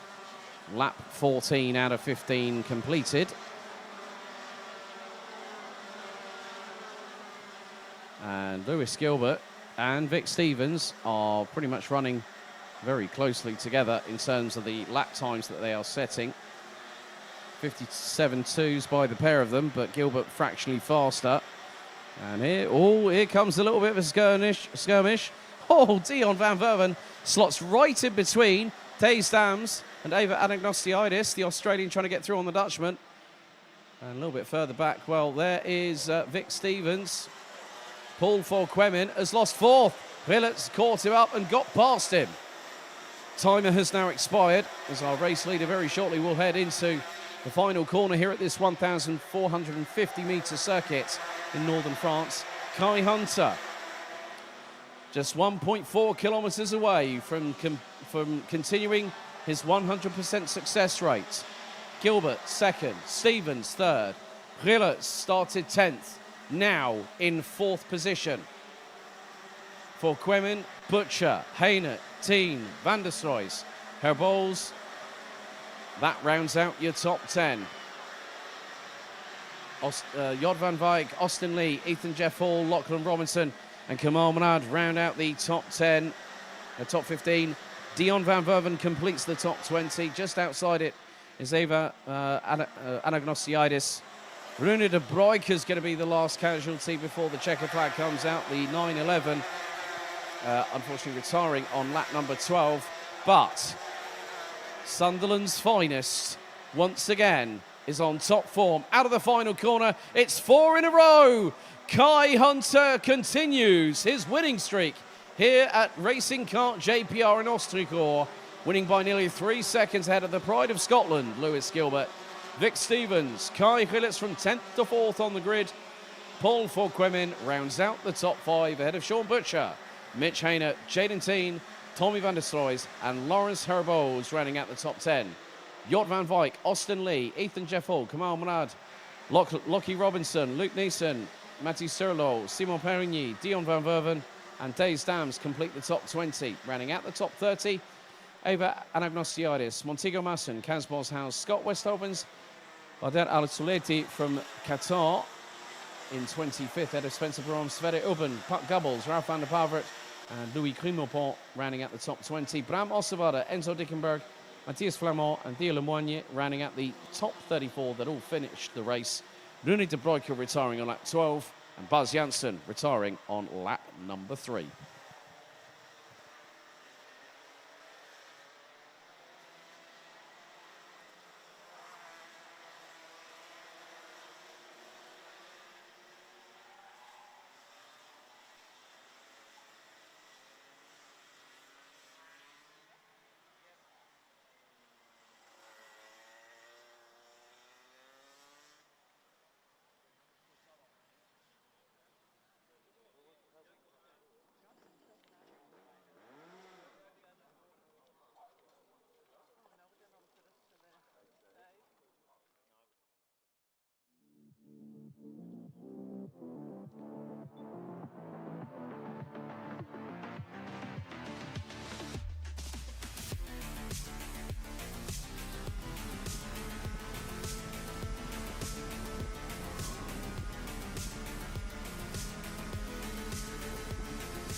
So, 4 more races to go until we head to the business end of the championship here at the BNL Karting Series for 2023.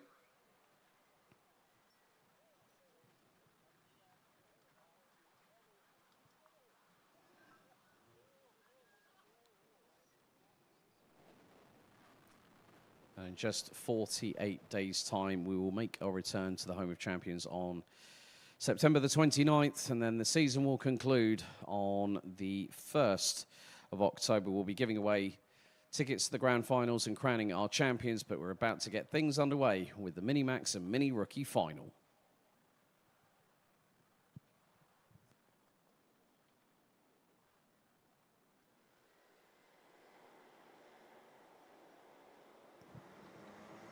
Let's take you through the grid for the Mini-Max and Mini-Rookie final. On pole position, Jacob Ashcroft starts from the inside of the front row. Lieke van Berkel makes a great start. Well, will have a great starting position on the outside of the opening row alongside the 122 from the United Kingdom. It's Thomas Verheyen from Belgium and Jack Freeman from the UK rounding out the top 2 rows. It's the UK and Belgium again. This time it's Rory Armstrong starting from 5th and Lars Lambers to his outside on P6. Vic van Kampenhout from Belgium will be on the inside of row 4. Joining him from Denmark will be the 165 of Finn Albert Jorgensen. Bran van der Weken and Maria Roberto round out the top 10, followed by Tristan Shays, Victor Reutz, Georges Desmet, and then Pauline Van Preet, Jeff Verbeek, Leon Harbos, one of just a couple of Qatari representatives here this weekend, Saif Al-Obadili, and then Tristan Abiels from Belgium completes the top, the 18-strong grid as we'll go into our formation lap ahead of 13 minutes plus 1 lap of racing at this 1.45 kilometre circuit here at Racing Kart JPR in Ostricourt in northern France.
The drivers now exit out of the final corner. Red lights on the gantry. So, are we ready? Are we steady? The last Mini-Max race gets underway right now as we head into turn number 1. And Lieke van Berkel has stormed her way into the lead from the outside of the front row. 2 karts run very, very wide, one of which is Jacob Ashcroft. He's all the way down in around 9th position, maybe even make that at the bottom part of the top 10. Lars Lambers goes for the lead. Through goes Thomas Verheyen on Lieke van Berkel. 3 wide as Vic van Kampenhout goes to the outside of Rory Armstrong. Van Berkel goes back into 3rd position. Through the exit of turn number 4, the race is quite clearly on. Ashcroft back past Bran van der Weken.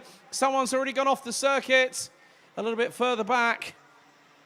I'm not too sure who that was, but it was an OTK chassis. Oh, bit of a drama there. That was Maria Roberto and possibly Bran van der Weken that have just dropped to the back end of the field. There's a moment there for Rory Armstrong as Vic van Kampenhout goes up the inside of the youngster from Northern Ireland on the approach into the hairpin at the top right-hand corner of the circuit. Looks like Armstrong went 2 wheels onto the grass on the left-hand side and lost all that traction. And we have a new race leader at the front of the start of the opening lap. Lars Lambers, Thomas Verheyen, Lieke van Berkel, Vic van Kampenhout up to 4th place. Rory Armstrong 5th. Finn Albert Jorgensen being now hotly pursued by Jacob Ashcroft. Van Berkel up the inside of Verheyen. Ashcroft up the inside of Finn Albert Jorgensen. They both make up places, so Van Berkel up to second position. And now Jacob Ashcroft up to sixth place behind Rory Armstrong.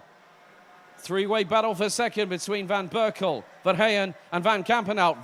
Verheyen looks up the inside, Van Berkel drifts wide, Van Kampenhout gets through for third. Now joining the back of the train here behind Jacob Ashcroft, who goes very, very close to the inside in the approach into the hairpin. Van Berkel gets passed by Armstrong. Ashcroft looks one way, looks to try and get the undercut. Through in the meantime, past Vic Van Kampenhout, tries to go Rory Armstrong, but the Belgian holds his ground on the Formula K chassis. Frantic hand gestures from the mechanics gantry, just looking into the final corner. And now Armstrong up the inside on Van Kampenhout. Van Berkel gets through. So does Jacob Ashcroft. Now he's looking for another position into turn 3. Looks up the inside of the 185 from the Netherlands. He gets through. Jorgensen looking to try and get past Van Berkel as well, but unable to get through on the exit of turn number 3. Lars Lambers continues to lead the way as we're over halfway through our third lap. And moment there for Vic Van Kampenhout and Lieke Van Berkel. Finn Albert Jorgensen drifts wide. Jack Freeman looking for an opportunity to get through on the 165. And now Ashcroft manages to get through on Rory Armstrong, and that is a change for what will now be third on the road, I believe. And that is the case because Lambers still leads. Verheyen, Ashcroft, Armstrong, Van Berkel, Van Kampenhout, Jorgensen, Freeman. Victor Reutz is now in 9th. Tristan Shays completes the top 10. Ashcroft looks to the inside, coming out of turn 2. Hard on the brakes, steep on the brakes into turn number 3. Runs a little bit wide, but manages to cut the door off, not allowing Thomas Verheyen to go through. Rory Armstrong is still keeping with them. The lead that Lars Lambers has at the moment is quite slender at its very best, but with the pace that Jacob Ashcroft has had, as now Rory Armstrong launches it up the inside of Thomas Verheyen. Now through into third goes the youngster from County Down in Northern Ireland. Does the old tap the side of the race helmet, does Rory Armstrong, as if to say, come on, think. Sometimes it's not necessarily a gesticulation to the driver behind you, but it's sometimes about trying to focus yourself. So he's running in a genuine P3, is the youngster from Northern Ireland, ahead of the 180 and the 185 of Verheyen and Van Berkel. That's third, fourth and fifth, respectively. Verheyen will get the run coming out of turn 2, but keep your eyes on the 185 from the Netherlands. Lieke Van Berkel got a double toe, but Ashcroft now finally retakes the lead within the first quarter of the 5th lap of this race. Gets through on Lars Lambers. Ashcroft has put in the fastest lap of the race, a 1 minute 1.704. But still very tightly packed from 3rd to 5th. Armstrong, Verheyen and Van Berkel. Van Kampenhout is catching though, bringing along Finn Albert Jorgensen and Jack Freeman. Verheyen goes defensive, gets a touch from behind, courtesy of Lieke Van Berkel. Nearly runs into the back of Rory Armstrong, but the youngster from Northern Ireland manages to keep himself out of harm's way. That could have been a lot worse than what it actually was. We got yellow flags at the hairpin at the top right-hand corner. Someone now starting to rejoin the circuit. That's the number 98 of Leon Herbos. But still, the battle for P3 is really heating up. Verheyen and Van Berkel looking up the inside of Armstrong. Verheyen gets through, Van Berkel does not. Van Kampenhout has got Finn Albert Jorgensen to the inside through into turn 4. The Dane gets through on the Belgian. That's now a positional change for 5th. Or maybe make that 6th. But Thomas Verheyen now leading the battle for P3. And Vic Van Kampenhout, slight touch between him. Left front to right rear between him and Finn Albert Jorgensen. And Jack Freeman is just keeping very, very patient. Vic Van Kampenhout into the right-hand hairpin at the top right-hand corner, now gets through, retakes the position off of Finn Albert Jorgensen, who has, right up his exhaust pipe, Jack Freeman.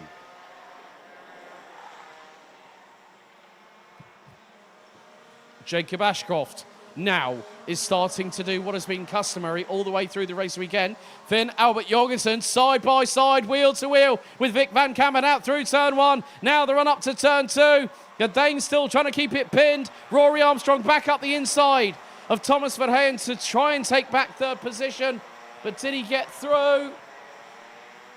No, he didn't. He dropped behind Lieke van Berkel, but through turn 6, the Northern Irishman got back through into 4th. Some great wheel-to-wheel battling in this Mini-Max and Mini-Rookie final, the last one of the day and of the weekend. A little bit further back, there's Tristan Shays battling away with the likes of Victor Reitz and Jeff Verbeek, and they've got Georges Desmay, I think, just behind them. Thomas Verheyen, in the meantime, has started pulling away from both Rory Armstrong and Lieke van Berkel. Ashcroft's going to now complete lap number 7. His gap was nearly 1.1 seconds. It's now nearly 1.5 seconds. And the fastest lap of the race for Jacob Ashcroft was completed on lap number 6, a 1 minute 1.514. Lieke van Berkel closing in on Rory Armstrong, now pulls alongside to the right-hand side of the 166 and gets through. In the meantime, Jack Freeman looking every which way but loose, trying to get through on Finn Albert Jorgensen to take the Mini Rookie class lead with 5 1/4 minutes remaining.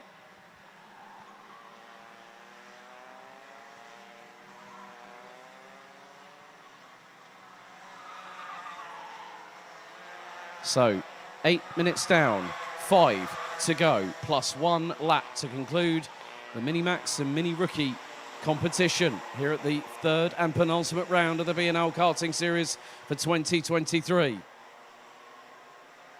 Finn Albert Jorgensen leading the way in terms of the Mini-Rookie classification in this race, but Jack Freeman has been the tour de force and looks to have extended his gap between himself and the competitors behind him. Vic Van Kampen out, keeps it pinned to the inside, heading into turn 1. Lieke van Berkel looking to try and get through on Thomas Verheyen. Rory Armstrong has to really hit the anchors hard going through into turn 3 to not cause any problems. Oh, Tristan Shays is off. The 113 out of the kart. And there is the one. Oh, no. Victor Reitz. Victor Reitz looks to be out. So that has changed the complexity of the bottom part of the top 10. So that will promote Jeff Verbeek, Georges Desmay up to 9th and 10th respectively. Battle for 3rd still very much undecided with 3 minutes and 40 seconds on the timer, plus an additional lap still to go here at Ostricourt. Ashcroft leading by nearly 2.5 seconds. Finn Albert Jorgensen he's like a dog with a toy. He won't let it go. He's trying to get through on Vic Van Kampen. How he could accidentally open the door. There goes Lieke van Berkel up the inside of Thomas Verheyen. She retakes 3rd position. And the gap is starting to expand further than 2 seconds between 2nd and 3rd place. Jacob Ashcroft in full clean air. 1 minute 1.440 for the youngster from Dan Holland Racing. And Thomas Verheyen looking to again try and get past Lieke van Berkel, but she has really put in a fantastic performance so far in this final. So is Vic Van Kampenhout, who's currently in 6th, ahead of Finn Albert Jorgensen, and has been able to keep the young Dane at bay. Along with that, they've got Jack Freeman for close company. But look at what's happening here. 3rd, 4th and 5th are being closed in by the remainder of the top 8. Top 8 covered by 6.2 seconds. Rory Armstrong in the slipstream behind Thomas Verheyen. Verheyen trying to go towards the inside, was not close enough to Lieke van Berkel, and Rory Armstrong looks towards the outside, through into turn 4, can't get the undercut.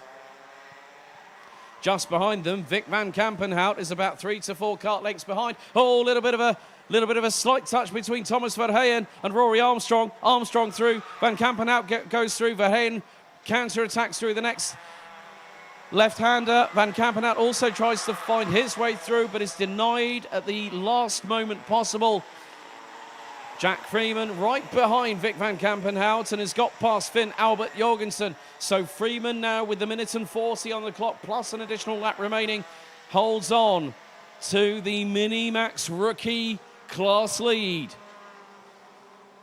Lap 11 completed, lap 12 ongoing as we speak. Jack Freeman trying to get the whole shot and get the run of momentum on Vic van Kampenhout. He's right behind the 124, heading through into turn number 3. And now Lieke van Berkel has bolted. She's away and clear ahead of Rory Armstrong, who sits in 4th ahead of Thomas Verheyen. Now joining them are these trio: Vic van Kampenhout, Jack Freeman, and Finn Albert Jorgensen from Denmark. Less than 60 seconds to go. Van Kampenhout, oh, a little bit of a touch between him and Thomas Verheyen.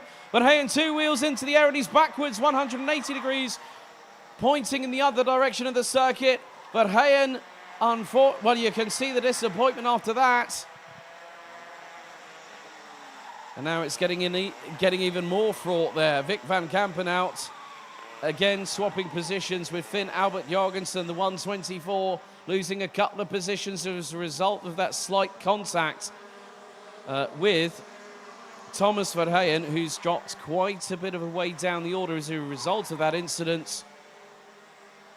But Jack Freeman now ahead of Vic van Kampenhout and is sitting in 5th position. More importantly, he's on course for hitting the top step of the mini rookie podium this afternoon.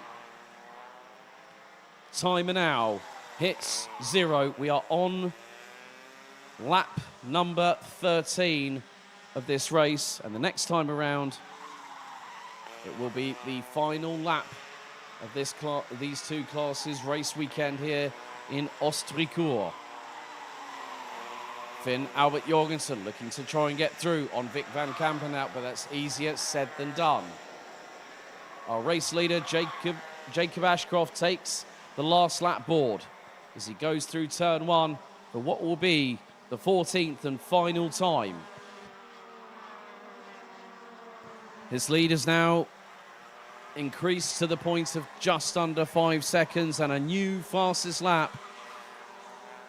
Now Rory Armstrong trying to keep a hold of 4th position at the moment. Finn Albert Jorgensen trying to get through on Vic van Kampenhout. Look to the outside at turn number 4.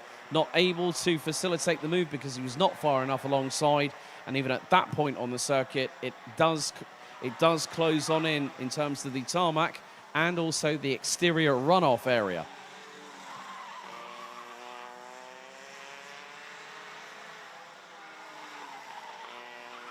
So 4th, 5th, 6th and 7th head into the hairpin at the top right-hand corner for the final time. But our race leader, Jacob Ashcroft, now crosses the start-finish line. It's the clean sweep for the 122. Lars Lambers gets his best result of the weekend in 3rd position. Lieke van Berkel takes 3rd place. Great job by the young lady from the Netherlands. Rory Armstrong takes 4th. Vic van Kampenhout 5th. Jack Freeman takes 6th, and with it the provisional Mini-Max rookie victory, and it's been 4 for him so far this weekend. So well done to the 193 from Dan Holland Racing, who turns 9 next week whilst the family is on holiday, and a well-deserved one after their busy schedule. Finn Albert Jorgensen takes 7th. Bran van der Weken, Jeff Verbeek and Georges Desmet round out the top 10.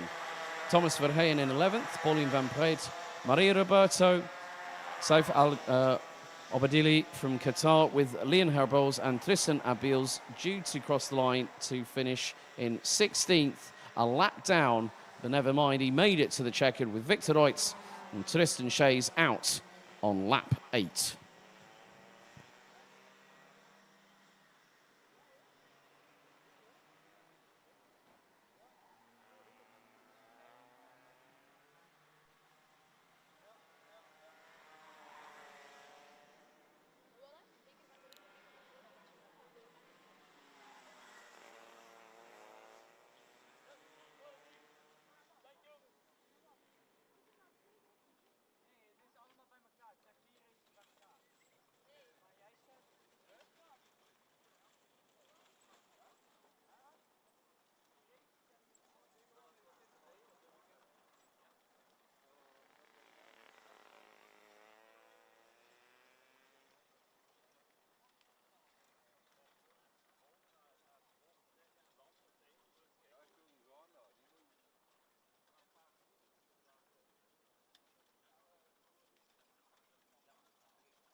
Now it's time for our last race for Junior Rotax. It's the Day 2 final. Here is your starting grid. Kasper Schulmans and Mateo Denkovic will line up on the front row ahead of Thijs van Wijk and Bolowet. Thomas Ingram Hill and Boris Maximov will line up on row 3 ahead of Timo Jungling, Olivier Jonkers, Mika van der Pavert and Max Cuthbert completing the top 10. Max Sadurski will be joined by Ryan Bourguignon from France on the 6th row ahead of Ruben Verheyen and Krik Knoren. Zach Heslop, Luca Moulard, Dave Stevens, Callum Sims, Kenneth van Markerke and Hugo Lacroix round out the top 20. James Anagnostiadis, Pierre Devaux, August Raver, Leopold Fermin and Sebastian Koch round out the 25-strong grid.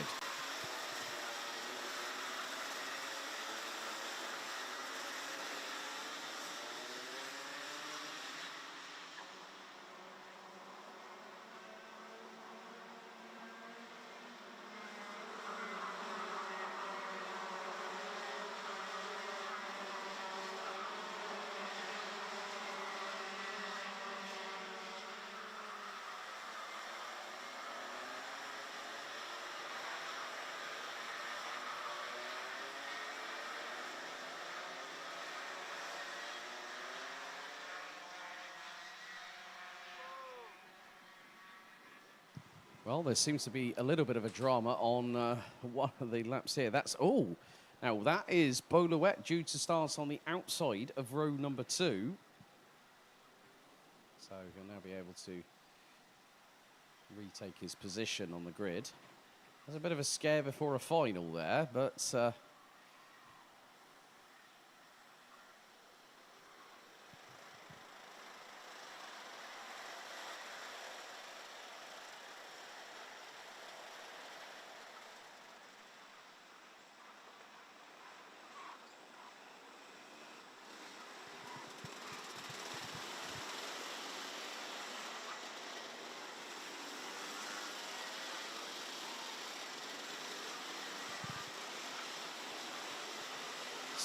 from 13 minutes plus an additional lap in the pre-final, we go to 15 minutes plus an additional lap in the final at this 1,450 metre circuit here at Racing Kart JPR in Ostricourt.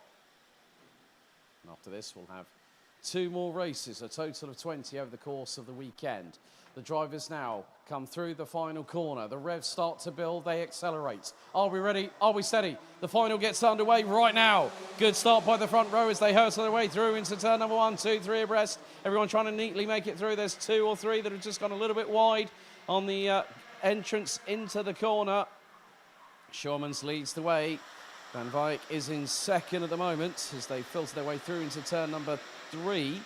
3 wide towards the back end of the field. Looks like Anagnostiadis was towards the outside, and someone's looked. Oh, it's nearly 3 abreast at the back end of the field. They look to have all gotten through, have they? Yes or no is the answer. Well, it looks to be yes, as everyone's making their way through to the top right-hand corner of this part of the circuit. Schulmans is building a lead. It's about 4 to 6 kart lengths as we head into the right-hand hairpin. Jungling looking up the inside of Radenkovic, who fires it up the inside of Thijs van Wijk. And that was a change from 2nd to 4th. For the 2:46, Radenkovic got through, and then Jungling quickly followed suit. Schulmans leads the way after the opening lap, and behind Van Wijk are the likes of Maximov, Van der Pavert, Sadurski. Louette's dropped all the way down to 19th, so he was one of the drivers that went a little bit wide going through into the start. If you're on the outside line going into that fast right-hander at turn 1, you are at the mercy of those towards your inside, trying to fire it up through there. And now Timo Jungling needs to do something and quickly get past Mateo Radenkovic. But that's going to be easier said than done for the 265 from Dan Holland Racing, representing the United Kingdom. Family originally from Germany. Timo and brother Ralph also have competed in other national championships, including Honda Cadets. And they both were running at the same squad in the Motorsport UK British Kart Championships. Max Sadurski briefly sticks a nose towards the outside of Mika van der Pavert. Sorry there, Ralph. I know you were up in the last race, mate. Nice tan, by the way, earlier on. But Timo Jungling gets through for second on Mateo Radenkovic. Now the hunt to try and chase down Casper Schurmans begins in earnest. But if they continue fighting like this, Jungling loses second, loses third, could lose fourth very shortly, but he manages to squeeze in front of Mika van der Pavert. Max Swiderski is just behind them. Krit Knorden is also in the fray, but they've also got to watch out for those drivers closing on them from behind. Now that's going to be the likes of Ryan Bourguignon, Ruben Verheyen, Zach Heslop, Dave Stevens, Hugo Lacroix. And at the moment, Bolowet has now recovered to 17th. He's about 4.5 tenths of a second ahead of James Anagnostiidis from Australia as the field makes its way through. They're all jockeying for position. Boris Maximov sends it up the inside of Max Swiderski. So does Krit Knorden. So they are changing positions, hand over fist. Casper Schurmans the fastest out there, but not by much. Side by side into turn number 1, and that was more than likely Dave Stevens having the likes of Hugo Lacroix and Ruben Verheyen going up the inside. They're going to go through. They're all squirming under braking, heading into turn number 3, 2 wide. Bolowet up the inside with the 245 of Ruben Verheyen, can't get through. Trying to keep it pinned to the outside. Oh! And that was on, more than likely, Olivier Jonkers. And Jonkers has just lost another place to Anagnostiidis. 11 minutes and 10, or just over 11 minutes left remaining in this final.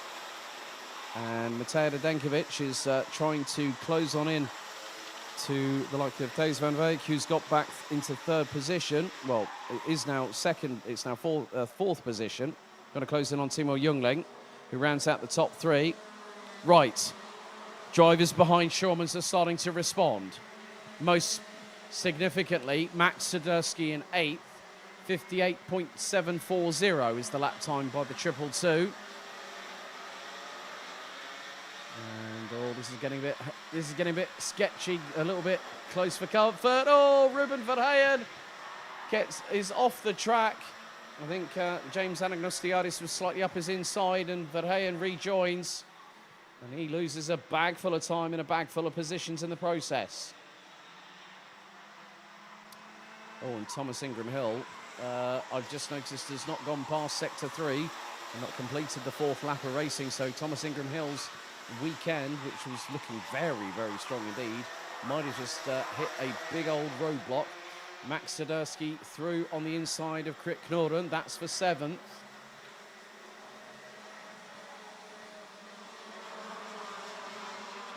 Ryan Bourguignon just behind them, while Ingram Hill has pulled it into pit lane. That's a real shame for the 227 from DHR.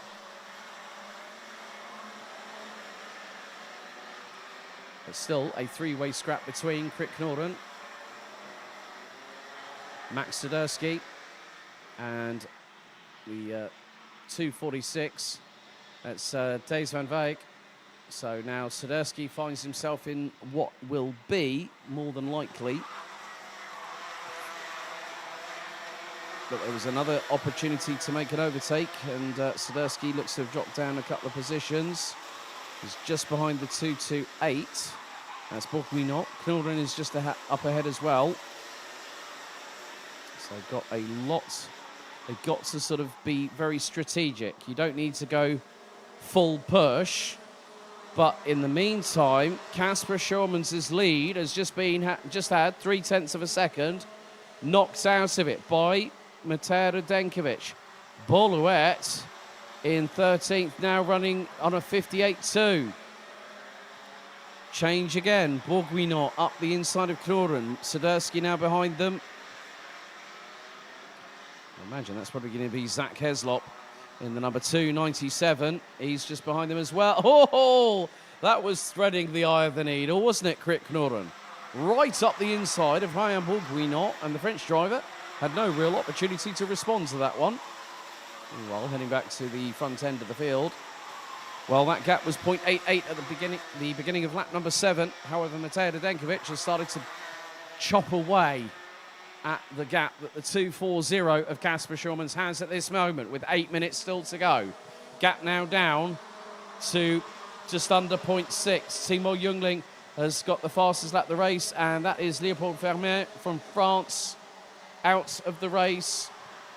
More than likely, yellow flags are waving. And I don't think that cart is going to go any further. They're trying to push, and the cart's not moving at all. Might have a lot rear axle, possibly. And, hello, Karol Stout. I know you and the family watching. Very big hello to you guys over in Switzerland. And great efforts in the FIA Academy Trophy this year, I must say. So, 7 minutes and 25 seconds still to go on the clock. And Leopold Fermen's cart is stuck where it is at the moment. So yellow flags will be waving. There'll be no overtaking up that part of the circuit. The drivers will start to come across the start-finish line. Shorman still leads. His lead is now 0.525. James Adagnostiidis now has got himself into 12th position. And he's also, 1 lap ago, posted the fastest lap of the race. He's got past Bo Louet. More importantly, Louet was starting 4th, had a spin on the formation lap. I think that might have overcooked his tyres ever so slightly and scrubbed them a bit too much. Maybe a flat spot might be there. But it's all dependent on what happens in the next 6 minutes and 30 seconds. Yes, I'm very well, thank you very much, Carol. Hope you and your mum and dad and the dogs are all doing all okay over in Switzerland. 6 minutes and 20 still to go. And things are very much undecided. Kasper Schorman's not getting away, but the gap now between him and Matej Radenkovic and Timo Jungling and Thijs van Wijk is now just under 9/10 of a second. Max Swiderski looks up the inside and fires it through past Krit Knorden. Meantime, change for second. Timo Jungling through on Matej Radenkovic. Gap between first and second. Last time around was just 0.47. Radenkovic goes for the lunge up the inside, through into the next left-hander, off of the short shoot down the middle part of the circuit, and gets back through on Timo Jungling. Van Wijk nearly had a chance and an opportunity to get through. I think the chess moves have yet to be fully played out on the board.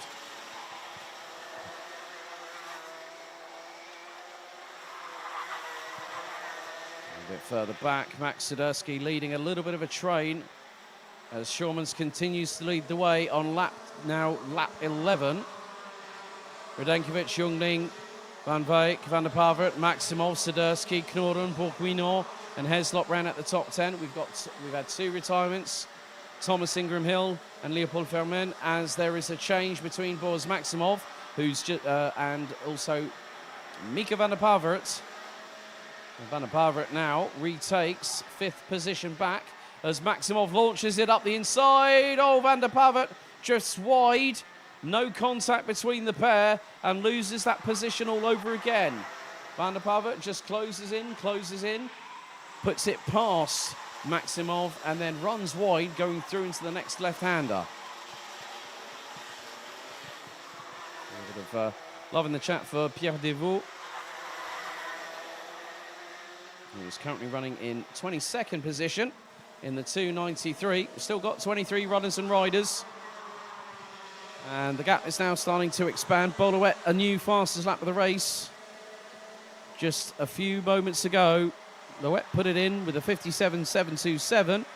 He's currently running 11th ahead of Dave Stevens and James Anagnostiadis, Olivier Jonkers and Max Cuthbert, who complete the top 15. Callum Sims just crosses the line. He's still the last of the 23 runners and riders who are all on at the same lap. The entire field covered by just over 24.4 seconds. There's now Van Wijk up the inside of Jungling for 3rd place, through into the hairpin at the top right-hand part of the circuit. And Thijs van Wijk gets through for 3rd place.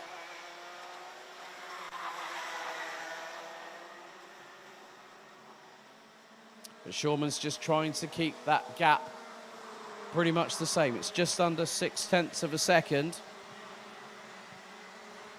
But Schorman's is now starting to respond. He's putting in some quicker lap times. Is the number 2:40. Gap just under 0.6. Krit Knorden And also Hyam Bourguignon trying to put the frightness on Max Sidursky. Max, one of the other drivers in this field, along with the likes of Boris Maximov that have moved up from Mini through into juniors this year.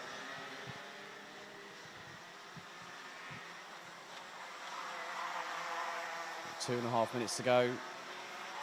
Plus 1 lap. It is anybody's guess as to whether some of the battles will become a bit of a stalemate, or will it be checkmate? In reference to the chess, reference, chess point analogy that I put down a little bit earlier on. Casper Schurmans, what's his lead? 0.4. Right, we have a race on our hands for the victory. Casper Schurmans has taken 2 already this weekend. James Anagnostiadis, who's currently P12, took the final yesterday. But can somebody else make it 3 different winners from 4 different races so far this weekend? I'm going to hazard a guess, and I might have to say that the answer could be a potential yes, but I'm not going to say completely that yes, it's going to happen, because if someone wants to say to me, who's going to win this? I'll just say pick any one of the top 4. That's the easiest conclusion, the easiest answer that you can give, and someone will probably say, yes, you're sitting on the fence on that one, but I like unpredictability, so by doing that, you're sort of covering all the bases in that respect. But with just under 1.5 minutes to go, Casper Schurmans is now going to bring us on to the start of lap number 15.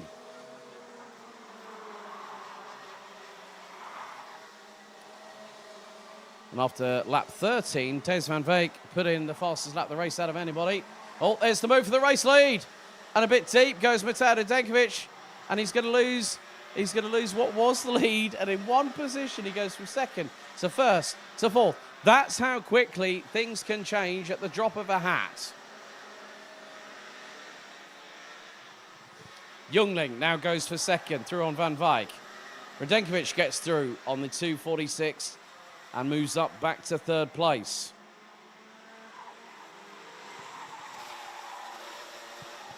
Now, again, another change for second position. They've got to stop scrapping. Schurmans is getting away.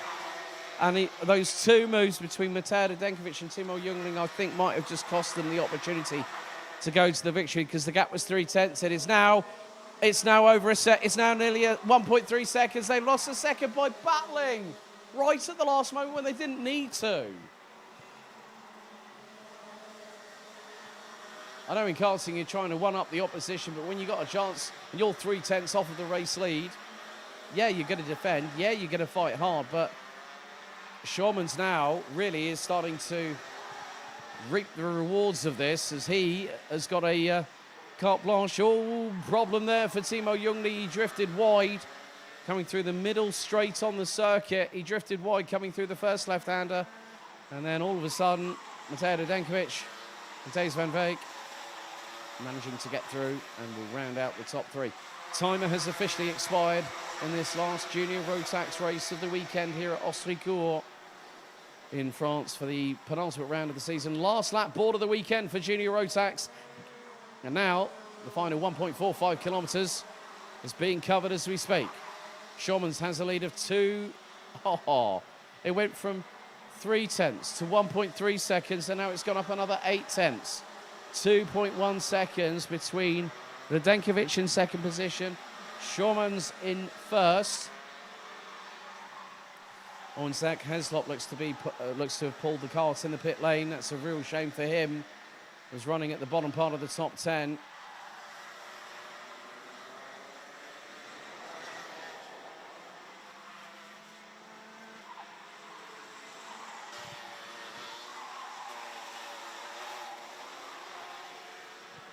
But there is one driver that really has done a very good job, and Casper Schurmans really puts himself up the order, because he wins in fine style in the final on Sunday afternoon.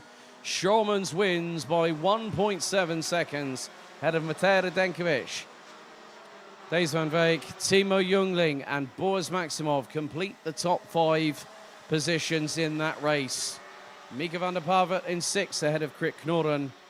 Then it's Max Sidursky, Hyam Bourguignon and Australia's James Anagnostiadis that completes the top 10.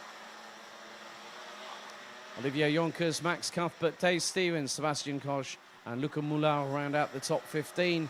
Kenneth van Moerkerke, I think, might have just taken his best finish of the weekend so far in 16th. Auguste Reber, Hugo Lacroix, Pierre Devaux, Ruben Verheyen complete the top 20 with Boluet. It's been a weekend for the 224 to be completely honest. Finishes 21st. 22nd, Callum Sims with Zach Heslop retiring with 3 to go. Leopold Thelmen on lap 6, and Thomas Ingram Hill, the biggest casualty of all, retiring on lap 3. But Schormans goes with the win, goes away from Ostricourt with the wind beneath his wings and the opportunity to go for the title at Genk in just under 50 days' time.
We now head to our penultimate race of the weekend, and it's the Day 2 final for DD2 and DD2 Masters. Let's take you through the starting grid. On pole position, it's going to be Tom Bracken. Alongside him will be Maxime Dirix. Row 2 will be Enzo Bol and Nicolas Guillaume, with Morgan Riche and Nicolas Picot rounding out the top 3 rows, with Riche on pole position, Picot alongside for DD2 Masters, effectively front row. They've got Carl Clebor in the 502 in 7th place, ahead of Sun Yordi in the 406, who starts 8th, and rounding out the 11-strong grid from the Netherlands, it's Dominic Hummels in the 577, Jamie Billings in the 542 from the UK in 10th, and Ronald Billings, a previous DD2 Masters champion, the 541, rounding out the 11-strong grid.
So 15 minutes set on the timer, plus an additional lap. The red lights are on the starting gantry as DD2 and DD2 Masters get ready, get steady, and get underway for the final time this weekend. Into turn number 1 we go, and Enzo Bol up the inside of Maxime Dirix as they head through into turn number 2.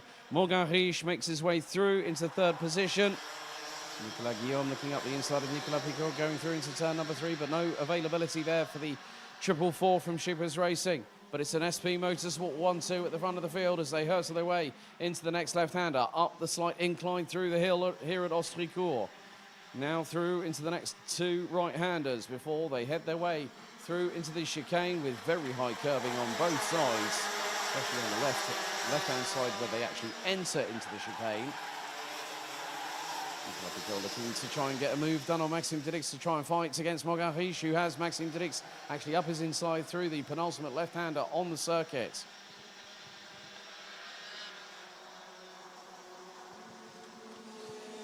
So first lap in the books. Tom Bracken has the lead of just over 5.5 tenths of a second in front of Enzo Bol. Morgan Riche holding on to 3rd place at the minute and the class lead in DD2 Masters. But Maxime Dirix again trying to look to outbreak Morgan Riche, and that's easier said than done on the best days of the week, especially when it's a finals day. Dirix still has Picot just behind him. So there's also Guillaume. And Guillaume, fires it up the inside of Nicolas Picot, and then goes through. The man known as simply as the Barker, Carl Clebor, the 502 from Belgium, 3-time BNL Karting Series DD2 Masters champion, another person that's also had that accolade, the most qualified ever Grand Finals driver in its history. I have to give a shout out to this man, Mr. Christoph Adams. So Tom Bracken continues to lead as opening up a gap. It's nearly a second between himself and Enzo Bol in the run for the race lead here at Ostricourt. Morgan Riche still holding on to the lead in terms of the DD2 Masters classification, but he's got a bit of a DD2, he's the meat in a DD2 sandwich, is Morgan Riche at the moment. He's got Maxime Dirix behind him, Enzo Bol in front. And now, no, that's not what you wanted to do there, Morgan Riche. That experience just went to pot right there. He went up the inside, fired it through on Enzo Bol, and that has given Maxime Dirix 2nd in DD2, or more importantly, 3rd overall in the race. Well, just goes to show, and Maxime Dirix just finally gets through on Morgan Riche to take 2nd place overall. and put a cut between himself and Enzo Bol. This is exactly what Maxime Drix needed to do. As Nicolas Picault and Carl Clebot, I think, are still battling away. Picault ahead. As Jamie Billings looking up the inside of Yuri Clebot. I think that was up the inside of Yuri Clebot, but the 542 from the UK unable to make the move stick. Now Enzo Bol trying to do what he can to... Now, I'm not too sure what... Well, Morgan Riche showing in... Just seeing where Morgan Riche is at the moment. He's actually a little bit further down, so he's going to be right towards the tail end, Charlie, of the field. But battle for P2. Well, Tom Bracken's loving all of this, isn't he?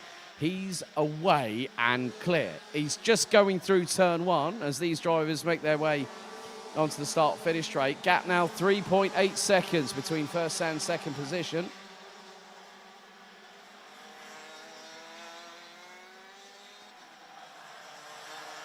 As Picault up the inside of Guillaume. Clebot also possibly looking for an opportunity. Can't get through at that point on the circuit.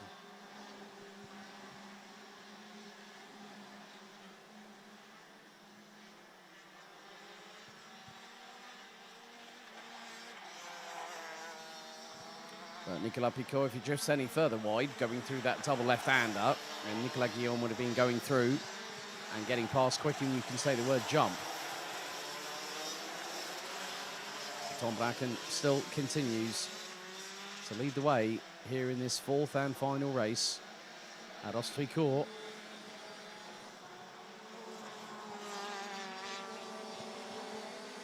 And Bracken is away and clear.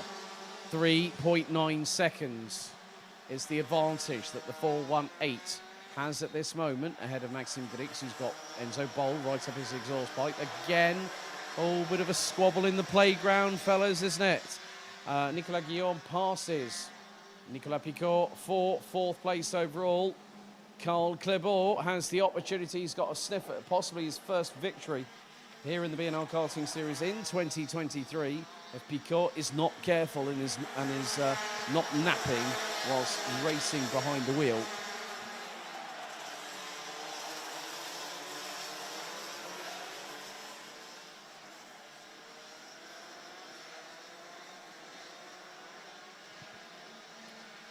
But Picault will be able to try and go for his third win out of four.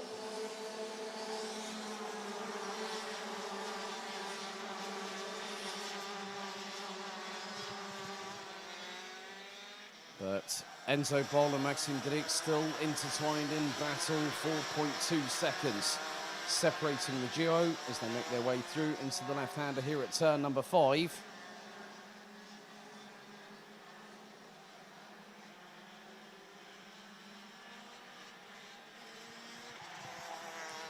But Tom Bracken, just a country mile. It looks like he's trying to get back home as soon as possible.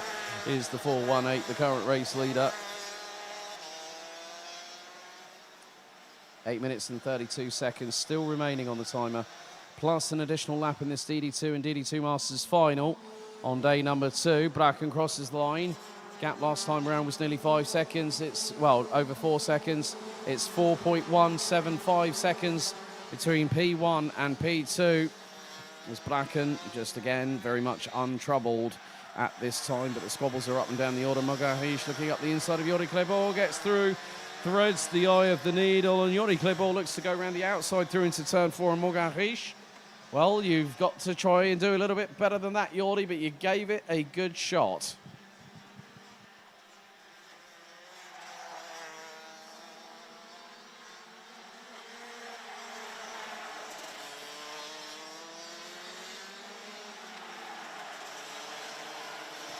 But with 7 minutes and 35 seconds on the timer remaining, anything else could possibly transpire over the course of this race. And Martin van Leeuwen giving Maxime Drix just a little bit of a heads up on how far is the gap between him and Enzo Bol. The gap is 0.4 of a second between the pair. Fastest lap of the race, Tom Bracken, 56.497. field make their way through the top left-hand part of the circuit, through turns 3 and 4 into 5, and then pedal down the short chute in the middle part of the circuit to go into the left. That then brings them to start up the slight Stelvio Pass S-bend that goes up to the top right-hand corner of the circuit.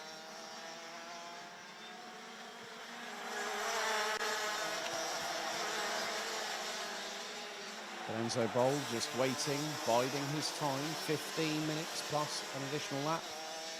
And this kind of competition can feel sometimes like an eternity, but it is sometimes strategic. Has Enzo Bol saved a little bit on the tyre? If he has, then he can be able to push and try and move forward and get past Maxime Dirix. And Dirix has had the best weekend, his best weekend of the 2023 BNL Karting Series so far this season.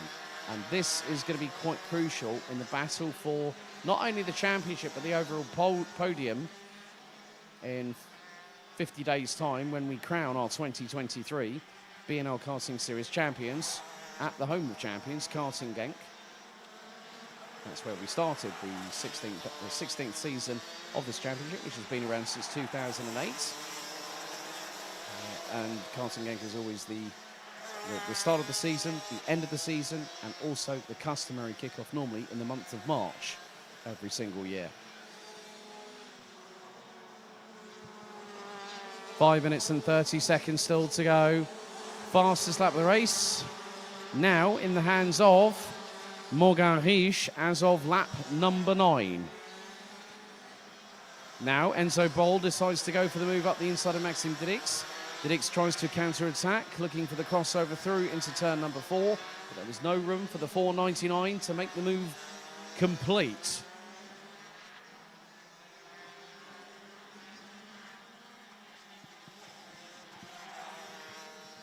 So this is where it could all come down to one decisive manoeuvre by one driver out of this, the reigning trio out of the top 4, because Tom Bracken is away by 3.9 seconds after 10 laps. And Enzo Bol starting to try and defend against Maxime Dirix. And Dirix has got his teammate with him. So Maxime Dirix, you better get the dance moves out. You've got Uno Mas just behind you, might be able to help you push a little bit forward. They head into turn number 3. Still a line of stone between the trio. Occupying second, third and fourth at this moment. And 4 minutes and 10 seconds still remaining. It's anyone's guess out of these 3 who will pick up second place.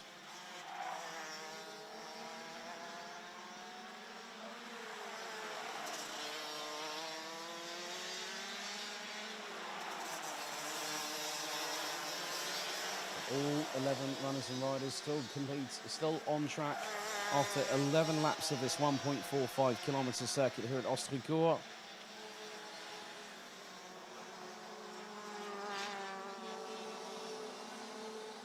So is anyone going to challenge Morgan Riche for the fastest lap this time around? The answer is a resounding big fat 0 on that one. Well, there has been a change in the meantime. Maxime Dirix gets through. That's very well timed by the 499. Wants to get another 52 points on his credit score for this weekend. But Enzo Bol looking left, looking right. Unable to try and get the job done at the moment. Dirix goes very, very defensive into the hairpin, and that allows, nice little cheeky move by Nicolas Guillaume to get through into third position past Enzo Bol. So within a matter of about half a lap, Dirix gets through, Guillaume gets through, and Bol gets dumped down on his backside with a bang into fourth position overall. But look at the run that the Kart Republic chassis has got on the other Kart Republic chassis in a different livery just in front of him. Bol squeezing through on the inside. Is he going to go a little bit deep? No, he's not. Bol back through for third place. Nicolas Picot has just come along to join the party, and he was very, very close indeed to the back bumper of Nicolas Guillaume as the tried to make the move and couldn't. It was completed and then it was incomplete, all within a matter of seconds.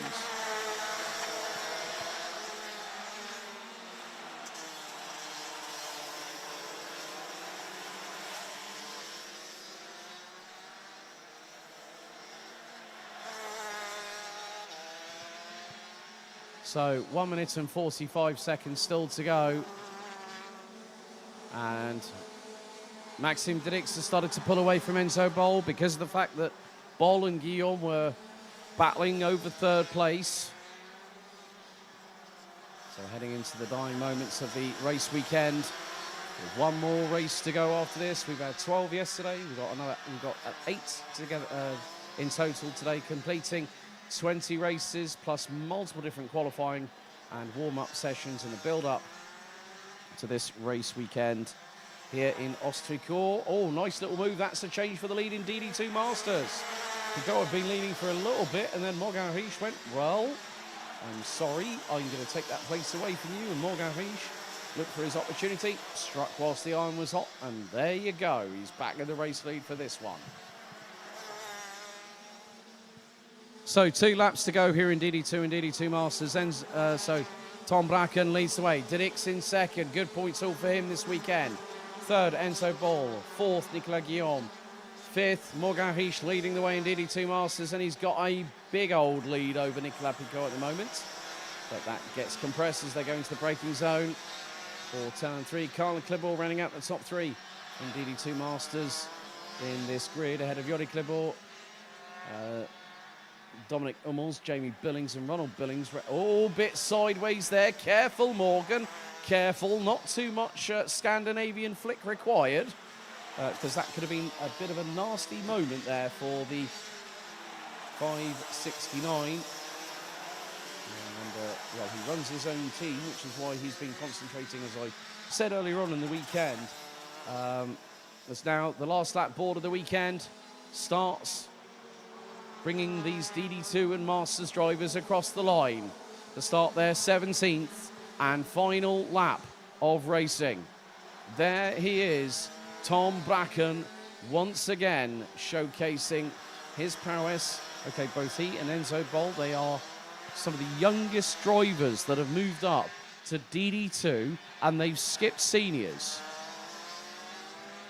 And DD2, being the ultimate class within the Rotax racing family, is sort of put towards those people looking to get into higher tier motorsports, such as sports cars, such as single seaters. But Tom Bracken at this weekend has run away with it and has held the ball under his arm every single time, as if he was a fearsome forward in a rugby union match. But Tom Bracken takes the victory in the final, and with it, by my provisional calculation, I think he's the new standings leader. Oh, it's going to be a squeeze as it runs to the line. And, well, Morgan Riche pips Nicolas Pigot by 34 thousandths of a second to the DD2 Masters class victory. But Tom Bracken wins the overall result ahead of Maxime Dirix. Good points for the Shippers Racing 499. Ahead of Enzo Bol in third. It's going to be one that Enzo Bol is going to think of, right, well, I've done some damage limitation. We've got to go all guns blazing at Karting Genk at the finale. Nicolas Guillaume picking up another top 4 this weekend in 4th place. Morgan Riche pipping fellow countryman Nicolas Pigot for the DD2 Masters victory. But the 537 will continue his lead in the championship standings after this weekend, heading into the Genk finale. Karl Klibor, Yori Klibor, Dominic Hummels, Jamie and Ronald Billings round out the 11-strong grid, as that concludes DD2 and DD2 Masters here in Ostricourt.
Time for the final race of the meeting. It's Senior Road Tax, the top 36. It's the final.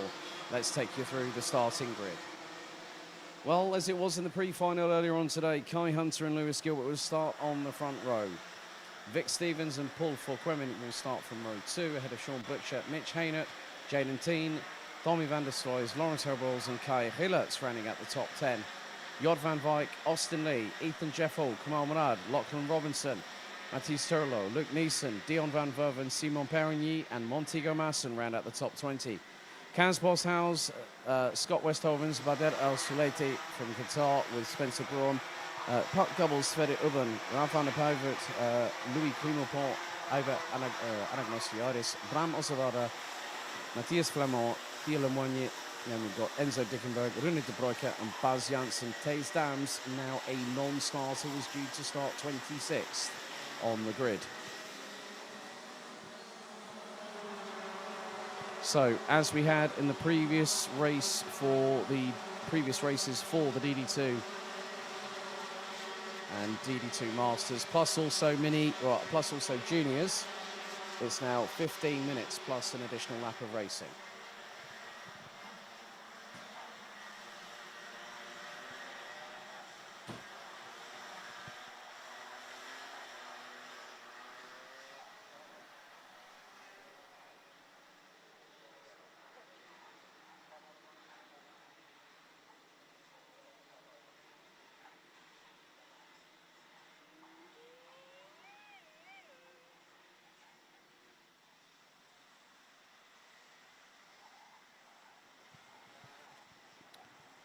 So 15 minutes set on the timer here at Ostricourt as the 36 drivers comprising of 18 rows of competitors will go into battle for 15 minutes plus an additional lap, and then that will bring us to the inevitable conclusion of this third and penultimate round of the season before we head back to the Limburg region, to Genk and to the home of champions for one final race weekend to decide it all.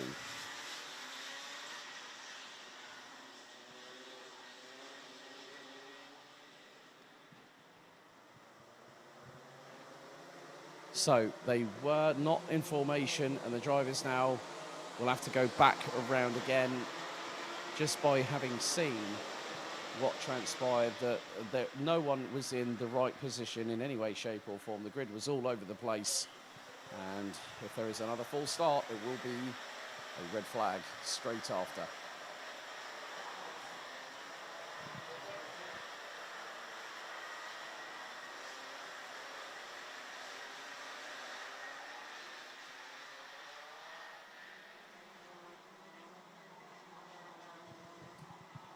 So just to quickly run through the grid, it's Hunter and Gilbert on the front row, Stevens and Forquemin, Butcher and Haynert, Teen and van der Sloys, Herbo and Hillertz complete the top 10.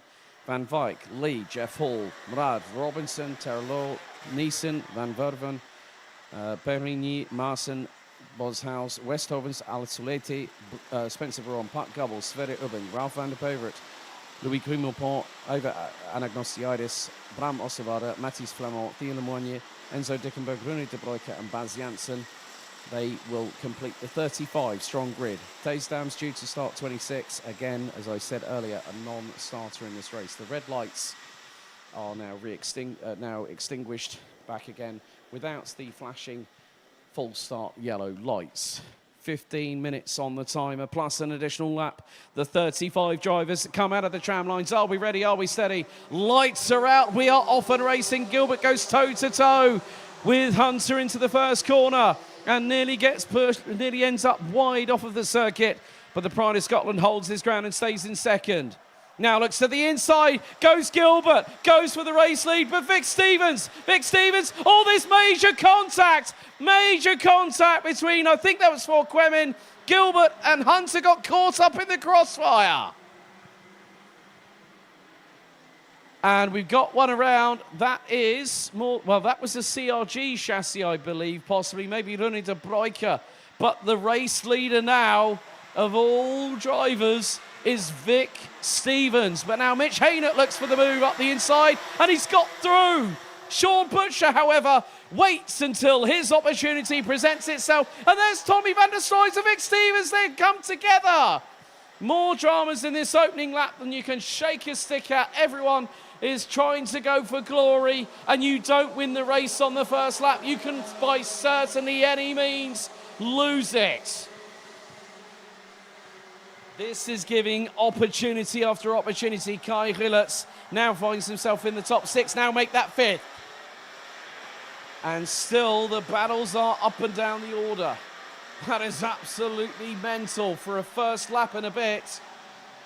But now Sean Butcher, the reigning and defending Euro Trophy champion, runner-up last year, hits the front. Mitch Haynert has had his best weekend so far this season. And he is just behind the 302 from KR Sports.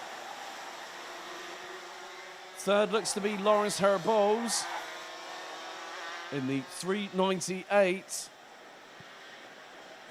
And this is where it's going to get interesting. Mitch Haynert, it's Cosmic versus TB through into the opening corner. 1/10 separating Butcher and Haynert. Haynert looks to the inside, then to the outside. Butcher holds his ground. Herboz not too far behind them, but keep your eyes on the 374 of Rillertz as now. Herboz and Haynert go wheel to wheel into the left-hander at turn number 4. And Haynert stays in front. Jaden Seen has got the window of opportunity. Paul Forquemin looks to be out after that incident in the opening 4 corners. Now, this is going to be a race that you won't want to miss. Jaden Seen fires it up the inside of Kai Rillertz, now taking 4th position away from the Belgian. So, after lap 3, Sean Butcher leads the way. Mitch Haynert, Lawrence Herboz. Now add Jaden Seen to that mix. Rillertz, Van Wyk, Jort Van Wyk. Kai Hunter gets past Austin Lee for 7th position. Lewis Gilbert and Ethan Jeff Hall round out the top 10. Paul Forquemin is now confirmed as a retirement from the race. Lewis Gilbert trying to get through. I think he might have had, that might be a Dams Racing car briefly to his inside. That might have been Vic Stevens, but Lockie Robinson, wearing the KR Sport Sunday Best Whites, is now moving up the order. He's getting closer and closer as the 326 towards the top 10. Now Kai Hunter gets through on Kai Rillertz. That is a change for what is 6th position on the road. Now Butcher is not getting away, but with a 15-minute race plus an additional lap, strategy, conservation, mechanical sympathy. Those are 3 key points that these... Oh, we've had someone off big time. Someone hit the grass. Oh, well, Haynert. Haynert's going for the lead again. Oh, dearie me, he's gone over the back bumper and he's off onto the grass. Mitch Haynert loses 2nd. He went for the race lead, dropped the ball, and he's lost 3 positions. Now he's got Rillertz up his inside, down to 6 goes the 305. But look who's behind Sean Butcher. Jaden Thien looks up the inside, clatters into Lawrence Herboz, and they both are off the circuit. And that now has put Kai Hunter back into, of all positions, 2nd. Well, there's still 10 minutes to go. We've got a long way to go and a short time to get there, folks. But you know what? Sean Butcher is keeping his nose clean. Kai Hunter's been caught in the crossfire. Oh, right. 2's company, 3's the crowd. Right here between Austin Lee, Jort Van Wyk, Mitch Haynert. I think just behind them is Ethan Jeff Hall. Lewis Gilbert is 9th, was 9th coming across the line. He's got Lockie Robinson, whose mum Tracy actually celebrates her birthday today, so many happy returns, Tracy. So it's going to be close between these guys. Oh, well, not at all surprising. Austin Lee gets through, Ethan Jeff Hall gets through on Jort Van Wyk and also Mitch Haynert. And here comes the charge of the senior road tax brigade behind think Jort van Wijk, now we've had a change for the race lead. Sean Butcher loses the lead to Kai Hunter, tries to fire it up the inside of the final corner, gets denied by the number 335. And keep your eyes on who's behind them. The Jaws music is burning into my eardrums right now, because there is the 374 of Kai Gillerts. Jort van Wijk gets up the inside of Mitch Haynett, and through goes Vic Stevens, who did originally lead this race until all hell broke loose at turn number 4 on the opening lap. The top 3 were covered by less than 4 tenths after 6 laps of racing. There has been absolute pandemonium in this race. One incident happens, then a little bit of a chain reaction, but now second is going to change. Gillerts gets through on Butcher for P2. Now the real race begins. Hunter is now going to start to stretch the legs on the Time Racing engine to his immediate right-hand side and pull the pin and go for broke and get the clean sweep. Half a second between P1 and P2, but you can bet your bottom dollar that Kai Gillerts and Sean Butcher will keep on pushing. If they start battling and there's 3 minutes to go on the timer and they're over a second behind Kai Hunter, then they are done for. They will not get the race win in the final. A little bit of an inter-strawberry battle here between Ethan Jeff Hall and Austin Lee. The 372 in 4th position ahead of the 397. They've got to be very, very careful, though, because who have they got behind them? Vic Stevens. Well, in all this that's transpired, Scott Westhovens now is running in a genuine 12th position ahead of Mitch Haynett. They've got Lockie Robinson from KR Sport just ahead.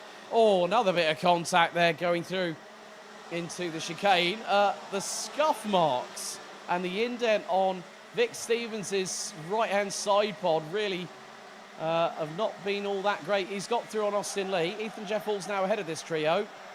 Going to be closed here. Careful, careful. Keep it on the racing line, because who have you got behind you? Martin van der Stroys. I'm going to say these 2 words. I haven't said them in the way. He hasn't been this, but he was at one point. Mr. Domination. Remember 2019? Well, he's going to try and see if he can put his Mr. Domination stamp on the 3 in front of him, because it hasn't been the easiest weekend for Tommy van der Stroys.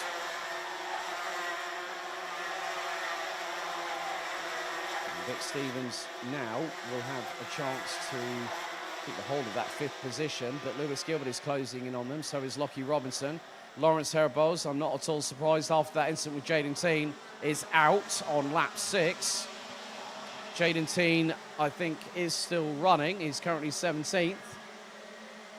But the gap is now starting to extend. Sean Butcher fires it up the inside through on Kai Gillerts. And now he really needs to get a little bit of wriggle on. But the waft has not been with KR Sport this weekend. It has been in the favour of DHR. Strawberry Racing, it's been a bit of a mixed bag in terms of performance, but also luck. You've got to have a little bit of luck in the races as well as the performance with you on the right-hand side, and especially with the car underneath you.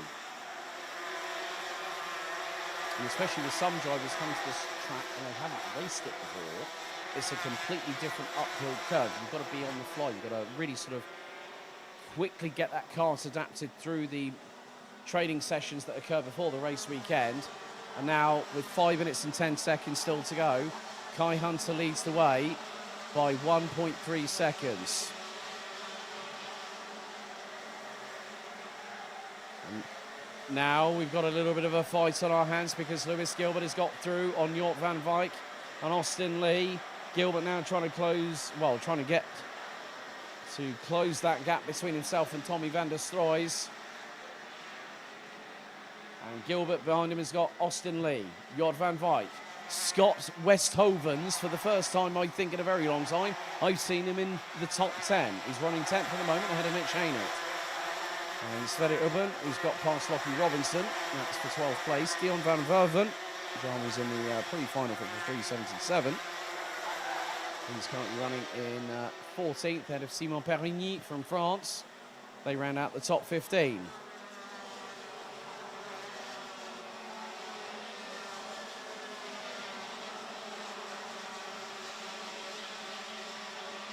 So just over 4 minutes remaining. Now a change. Oh, bit of a deep break there. Well, deep on the brakes goes Vic Stevens as he went through on Ethan Jeff Hall. Sverre Ubben being kept to the outside through into turn 4, courtesy of Mitch Haynett, who's just got through on Scott Westovens for position.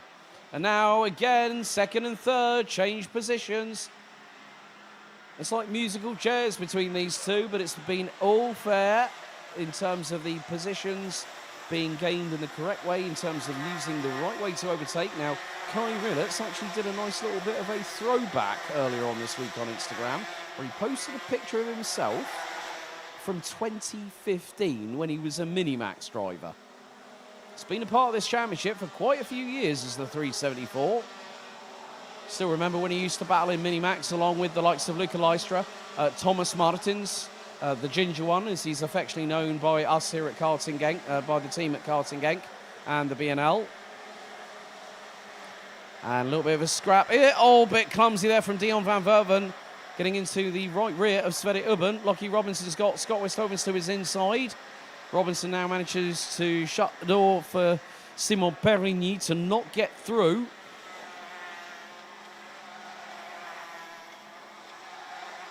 And still the train led by Sverre Ubben in the 344 from GKS Levens Power. Keeping ahead of Dion van Verven, Scott Westovens, Lockie Robinson. Nice little move there by the recovering Jaden Teen. Gets through on the man that's trying to imitate, who is the Dutch equivalent of Sean Butcher when it comes to hairstyles. He's got a bit of a mullet going on, and he's just come back from holiday before this weekend from Gran Canaria. Thanks to Bram Ossevaarde for giving me the heads up on that one. But it is now a fait accompli, as they would say. Looks like the writing is on the wall, because Kai Hunter, despite having been embroiled in that battle at the front end of the field that involved and unfortunately caused the demise of Paul Fouquemin, Lewis Gilbert, who's currently 7th, and Kai Hunter, who dropped towards the bottom part of the top 10. The 20-year-old from Sunderland is now nearly 2.1 seconds ahead of Kai Rilletts, and also just a further 2 and a bit tenths ahead of Sean Butcher.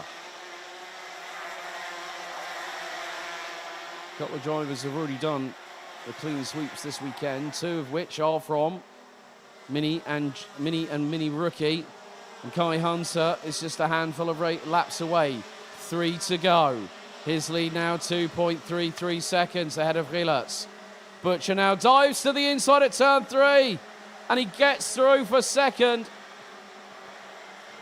This is like Tom and Jerry. Which one's the cat? Which one's the mouse? I can't tell the difference. Well, give them both a fair crack at the whip. Great battle between them, but as I said, if they're 3 minutes away from the checkered, plus an additional lap, and you start battling, you give that person in front of you up the road an opportunity to get away. That's exactly what Hunter has done. Rilletts sweeps to the outside. Oh, dearie me. Not the way you want to end your weekend. And that's Kaz Boshouse. 2 laps to go. The lead now is 3.1 seconds between Kai Hunter and Sean Butcher. Rilletts was right up the exhaust pipe of Butcher going into turn 1, now through into turn 3. Butcher keeps it high, wide and handsome and stays ahead of Rilletts. That was firm, that was fair, that was committed. Great job there by both Kai Rilletts for having the spatial awareness to keep things out of the way. We've got another driver. Oh, don't tell. Now, Kaz Boshouse is out. Could that have been Bram Ossevaarde possibly? Because he's tumbled down like a stone into the last race, into 33rd position, into last place. But the timer has now officially expired. The drivers make their way down the hill for what will be the penultimate time. It's now not just the last lap of the race, it's the last lap of the weekend. Kai Hunter looking to do 5 from 5, leads Sean Butcher by nearly 3.5 seconds. Kai Rilletts still trying to go for second, and he looks up the inside, a little bit of a slight glancing touch between the pair, and another one, they rub wheels. Oh, that was uncalled for, and through comes Ethan Jeff Hall. to steal third from Sean Butcher. It was going to come to a head. And now Vic Stevens looks up the inside. There's Tommy van der Stroys. Butcher fires it back up the inside of the 369. And van der Stroys mugs the pair of them on the final lap to go P3. A P4, sorry. I got so excited I got a position wrong on that particular occasion. But you know what? There's one person who needs no real... Well, he's going to celebrate. He's got every right to do so. Kai Hunter. 3 heat victories yesterday, wins the final and the pre-final. He's done a clean sweep. That's the third one to the team led by Dan Holland. To Dan and the crew, congratulations. It's Kai Hunter that wins. Kai Gillis rounds out the top 3 after a multi-lap battle with Sean Butcher, who finishes 5th behind Ethan Jeff Hall and Tommy van der Stroys. Vic Stevens, Lewis Gilbert, Mitch Hainer, Austin Lee, and Jort van Wyk round out the top 10. Dion van Verven, Sverre Ubben, Jaden Thien, Lockie Robinson, Scott Westhoven, Simon Perigny, Ralph van der Pevert, Mathis Turlo, Luke Neeson, Montego Marston round out the top 20, completing the 31 drivers, or 30 that finished all 17 laps of racing are as follows. Baz Janssen, Spencer Brom, Kamal Murad, Eva Anagnostiidis, Louis Grimaupont, Enzo Dickenberg, René de Broeke, Puck Gubbles, Mathis Flamand, Theo Lemoynier, Qatar's Bader Al-Souleti, unfortunately finishing a lap down off of the leaders, but finished the race. Kaz Boshouse out. Bram Osavada out on lap 14. Lawrence Herbos out after the incident with Jaden Thien. And Paul Fauquemin retiring on the first lap after the multi-cart contact through turn 4.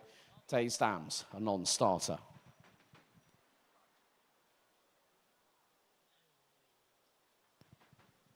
Well, an exciting conclusion to the third and penultimate round of the BNL Karting Series here at Racing Kart JPR at Ostricourt. So firstly to the circuit, merci beaucoup pour ce week-end ici en France avec vous. A big thank you to the marshalling team here at the circuit, the staff behind the scenes at the circuit, also our respective parts of the organisation that keep things running. Tyre Bay, Parc Fermé, scrutineering, timing, race control, stewards, and also everyone else behind the scenes that makes this work. In 48 days' time, the 2023 BNL Karting Series season returns to where it first started in April of this year, as we go back to a place we know very, very well, the home of champions, Karting Genk, on the 29th of September. And after we get to the 1st of October, which sees the season conclude after just over 213 days, we'll crown our champions and send 5 lucky drivers to the 2023 Rotax Max Challenge Grand Finals in Bahrain in December this year. Thank you very much for everyone watching on the stream. And until Karting Genk, thank you for joining us. See you very soon and enjoy the rest of your weekend. Goodbye.